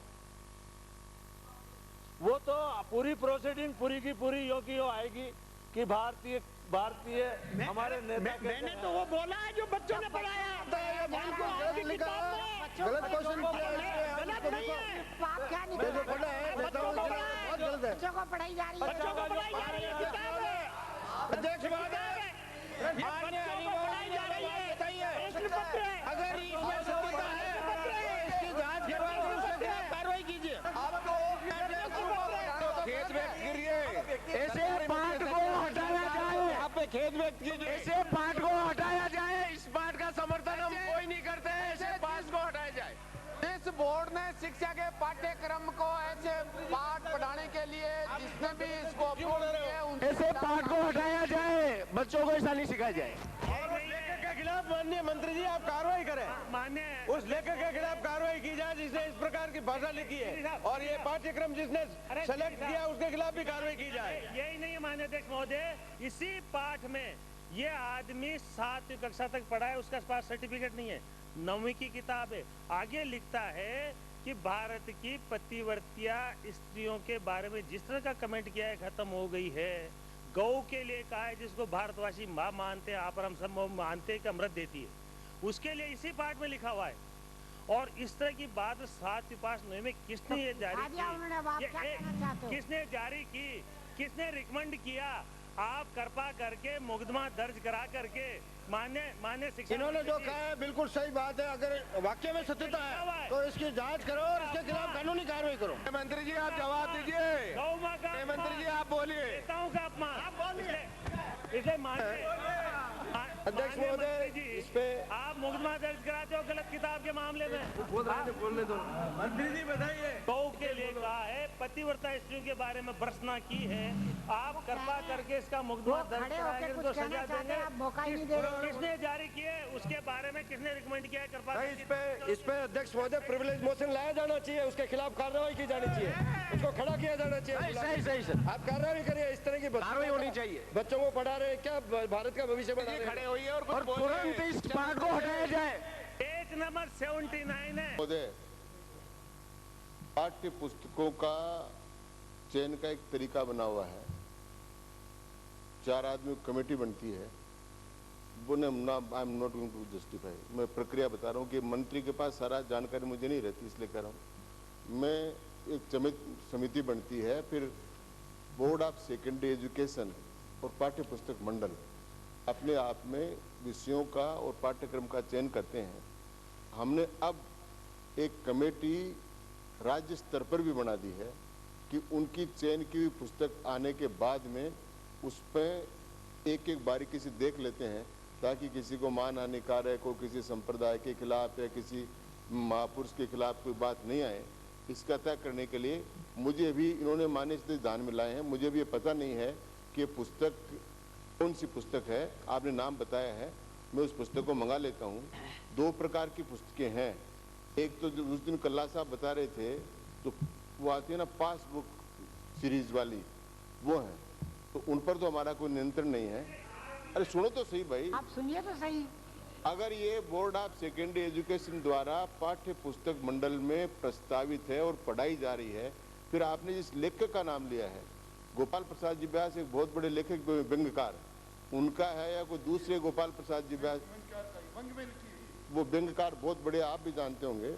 ये तत्र सर्वत्र हिंदुस्तान में बहुत वर्षों तक उनका चलता रहा है, पद्म विभूषण और पद्मश्री भी उनको मिला है। तो वो गोपाल प्रसाद जी हैं या एक दूसरे गोपाल प्रसाद जी जिन्होंने आपके बारे में ऐसी बातें लिखी हैं, तो बेटा तो यार एक विधानसभा में थोड़ा, तो मैं इसको देखूंगा। और कल तो है नहीं विधानसभा, एक जब 2 या 3 तारीख तब तक मैं इसके बारे में सारी बात आपको स्पष्ट करूंगा, और इसलिए इसमें कोई चिंता करने की जरूरत नहीं है। आपके सम्मान की पूरी रक्षा करें। तुलना गलत कैसे की है? श्री गुलाब चंद जी कटारिया। अध्यक्ष महोदय, मैं राजस्थान धर्म स्वातंत्र विधेयक 2006 को पुनर्स्थापित करने की आज्ञा के लिए प्रस्ताव करता हूं। प्रश्न यह है कि राजस्थान धर्म स्वातंत्र विधेयक 2006 को पुनर्स्थापित करने की आज्ञा प्रदान की जाए। जो पक्ष में वो हाँ कहें, पक्ष में वो ना कहें। हाँ पक्षीता, हाँ पक्षीता, विधेयक को पुनर्स्थापित करने की आज्ञा प्रदान की। Do you want division? Do you want division? अब पूरा अपने यहाँ नियम नहीं आज तक प्रस्तावित पे आपने परंपरा है, फिर कर लेंगे, कर लेंगे, बाद में कर लेना। प्रस्तावित पे नहीं होता। हाँ पक्षीता, विधेयक को पुनर्स्थापित करने की आज्ञा प्रदान की गई। प्रभारी मंत्री। अध्यक्ष महोदय, मैं राजस्थान धर्म स्वातंत्र विधेयक 2006 को पुनर्स्थापित करता हूं। श्री घनश्याम तिवारी। अध्यक्ष महोदय, मैं राजस्थान सार्वजनिक पुस्तकालय विधेयक 2006 को पुनर्स्थापित करने की आज्ञा के लिए प्रस्ताव करता हूं। प्रश्न यह है कि राजस्थान सार्वजनिक पुस्तकालय विधेयक 2006 को पुनर्स्थापित करने की आज्ञा प्रदान की जाए। जो पक्ष में वो हाँ कहें, तो विपक्ष में वो ना कहें। हाँ पक्षीता, विधेयक को पुनर्स्थापित करने की आज्ञा प्रदान की गई। प्रभारी मंत्री। था परसों आपसे पॉइंट ऑफ ऑर्डर उठाया, प्रस्तावित कर दूं, जोशी साहब प्रस्तावित कर दूं। अध्यक्ष महोदय, मैं राजस्थान सार्वजनिक पुस्तकालय विधेयक 2006 को प्रस्तावित करता हूं। अध्यक्ष महोदय, आपको पॉइंट ऑफ ऑर्डर उठाया था, आपने रूलिंग रिजर्व कर दी थी। आप आज देंगे कल? जैसे आप, मैं परसों दूंगी इस पे। तो कल की छुट्टी आ गई। हाँ 3 को दूंगी। हाँ नेक्स्ट। माननीय अध्यक्ष महोदय, तो नहीं वो हमारे जी खड़े हो गए ना। सीकर से जो माननीय विधायक राजकुमारी जी शर्मा आती हैं, उनके पति को इसलिए अपहरण करने की कोशिश की गई क्योंकि इस सदन में कोई भी माननीय सदस्य है वो जनता की दुख और तकलीफ की आवाज़ को यहाँ उठाएं और उसको मानसिक रूप से प्रताड़ित करके इस बात के भयभीत किया जाए कि वो ऐसे अपराधी लोगों के खिलाफ इस सदन में आवाज़ नहीं उठाएं। वो परसों गृह मंत्री जी के सामने सीकर के एक व्यापारी, कपड़े के व्यापारी है कानाराम, जिसका 21 तारीख को अपहरण हुआ और आज तक उन अपहरणकर्ताओं का पुलिस पता नहीं लगा पाई है और न उन अपराधियों को पकड़ पाई है। 21 से आज 31 तारीख हो गई और उन्होंने यहाँ रखा। एक दिन वैलेंटाइन डे के कुछ असामाजिक तत्वों ने शहर में किसी दुकान में तोड़फोड़ की, उन्होंने उनके खिलाफ किया। उनका सारा लेकर के वो अपराधी जो कानाराम एक व्यापारी का 21 तारीख को अपहरण किया और उनका एक दिन का अपहरण नहीं है, सीकर जिले में अनेक अपहरण करके हत्या करके उनको जलाकर उसकी राख को बिखेरने गए। जोधाराम मंगलूना के एक जोधाराम एक वृद्ध को उठाया, मर्डर किया, माताजी के जीर्ण माता में लाकर उसको जलाया, उसकी राख को बखेर दिया, उसके सबूत मिटा दिए। भानुड़ा में एक रामेश्वर की हत्या की, दातारामगढ़ में हत्या की और मोलासर में नागौर में ले जाकर जलाकर उसकी राख को कर दिया। अपहरण की करते करते आप मर्डर और जलाने तक पहुंच गए। नहीं अध्यक्ष महोदय, इसलिए कि सदन के माननीय सदस्यों का अपहरण का है, अपहरण का अध्यक्ष महोदय, हम 200 माननीय सदस्य जनता की आवाज निर्भीकता से इस सदन में उठा पाए और वो अपराधी उन्हें को अपहरण करने की कोशिश करें, वो तो गनीमत है कि लोगों ने उनको छुड़वा लिया, अपहरण नहीं करने दिया। वरना अगर लेके वो अपहरण करने में सफल हो जाते तो वही घटना जो जोधाराम और रामेश्वर के और दूसरे साथियों के साथ हुई है, वही घटना मैं समझता हूँ रामोतार जी शर्मा के साथ होती। ये केवल साधारण घटना नहीं है, एक माननीय सदस्य के पति के अपहरण की घटना इसलिए क्योंकि सीकर में जिस तरह की घटनाएं हो रही हैं, रोज रोज जो घटनाएं हो रही हैं, नाबालिग लड़कियों के साथ बलात्कार, वो अपराधी नहीं पकड़े जाएं, उनके खिलाफ कोई आवाज उठाए, उनको इस तरह से मानसिक रूप से प्रताड़ित किया जाए, मैं समझता हूँ ये सदन के माननीय सदस्यों का सबसे बड़ा अपमान है और वो निर्भीकता से जो दायित्व अपना इस सदन में नहीं उठा पाए क्योंकि 9 महीने से जो अपराधी हैं, यही जो अपहरण में गृह मंत्री जी ध्यान देंगे इस पे? नहीं, कहानी नहीं, मैं गृह मंत्री जी को ये कि जो जिन्होंने कानाराम के अपहरण में जो अपराधी उन्होंने इच्छित किए हैं उनका एक नहीं चार अपहरण है। 9 महीने पहले बोलते हैं 9 महीने पहले एक मर्डर हुआ विजय पाल का राणोली के थाने पे हुआ, 9 महीने में नहीं पकड़ा गया। अध्यक्ष महोदय 3 उनके मर्डर हैं, अपहरण के केस हैं, आज तक उन पे कार्रवाई नहीं हुई और ये भी अपहरण की कार्रवाई उनके माध्यम से है कि ये अपराधी गिरोह जो भू माफियाओं के इशारों पे करते हैं, इनके खिलाफ अगर कार्रवाई नहीं करेंगे तो सीकर का आम जनता तो खौफनाक है और अपराधी खुले घूम रहे हैं क्योंकि 302 के मुकदमे होने के बाद इसने 11 दिन पहले आकर के धमकी दी। सदस्य ने जो घटना उठाई कि माननीय सदस्य के पति का अपहरण और उनके कपड़े फाड़ने की घटना हुई, निश्चित रूप से हुई, उसके खिलाफ 74/6 मुकदमा दर्ज हुआ, 143, 382, 323, 427, 151 और इसमें मुलजिम जो है 2 मुलजिमों को गिरफ्तार कर लिया। मुलजिम जगदीश पुत्र गंगाराम नायक 19 वर्ष, महेंद्र पुत्र मांगीलाल नायक उम्र 18 वर्ष, इन 2 को गिरफ्तार कर लिया गया है। मैं सोचता हूं कि घटना हुई, इसको मैं ना नहीं कह रहा हूं, पर घटना के होने के बाद जो कार्रवाई पुलिस को करनी चाहिए, पुलिस ने वो कार्रवाई की है। आपने जो आज सारी घटनाएं सुनाई, अगर आप मुझे पहले किसी नोटिस के द्वारा आते तो मैं इसमें से प्रत्येक का जवाब देने की स्थिति में हूँ, लेकिन चूंकि आपने एट्रेंडम उठाया, ये विषय तो चूंकि आज अखबार में आया था, आपने एकदम खड़ा किया, लेकिन फिर भी मैंने इसकी जानकारी पहले से ही कर ली थी कि ये विषय आ सकता है। तो जिन्होंने अपराध किया उनके खिलाफ मुकदमा दर्ज किया, उनको गिरफ्तार किया।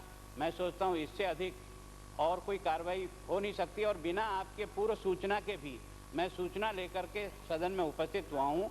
बाकी जो घटनाएं हैं आपकी, उन कई घटनाओं में मैंने कार्रवाई की है, आपकी शायद हो सकता है अपेक्षा के अनुसार नहीं हुई, पर मैं आपको विश्वास दिलाता हूँ आज भी मैं इस बात पर वचनबद्ध हूँ कि कोई भी अपराधी नहीं बचेगा, ये मैं आपको विश्वास दिलाता हूँ।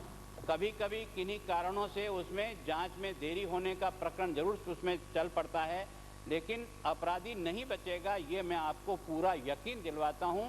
इससे अलावा मैं और कुछ नहीं कह सकता। मैं ये नहीं कह रहा कि इसमें आपने नहीं पकड़ा। जिस तरह के दिन दहाड़े सीकर में अपहरण हो रहे हैं, बेबाराम कांड, आपके सीकर जिले की स्थिति को समझ रहा हूं और मैं आज आपको सदन में आपको विश्वास दिला रहा हूं। पॉइंट ऑफ इंफॉर्मेशन के नाम पे आपने एक उठाया, प्रश्न उठाया, मंत्री जी ने जवाब दे दिया, सारी बात कह दी। नहीं, अब आप क्या प्रश्न जवाब नहीं करा मैं उनके ध्यान में लाना चाहता हूँ कि जिस तरह से अपहरण रोज हो रहा है, अपहरण करके, मर्डर करके, एक घटना नहीं है। और माननीय सदस्य ने आपके पास पुलिस की मांग के रोज आपको मौका मिला था, उस दिन तो सारी बात आपने कही नहीं, और आज आप उठा रहे हैं पॉइंट ऑफ इंफॉर्मेशन के आधार पे। अध्यक्ष महोदय, मैं उसके बाद भी सीकर से आने वाले माननीय सदस्य, निश्चित रूप से सीकर जिले में ऐसे कुछ अपराध हैं जो हम अभी भी आइडेंटिफाई नहीं कर पाए।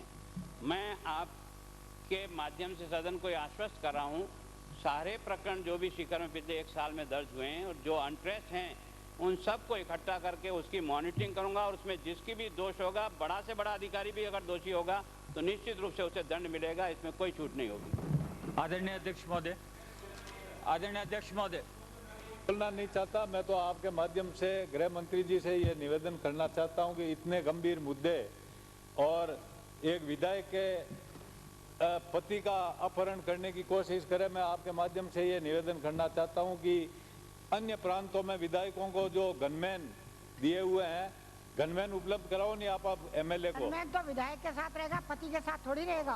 वो पति उसके डर से वो कर देगा।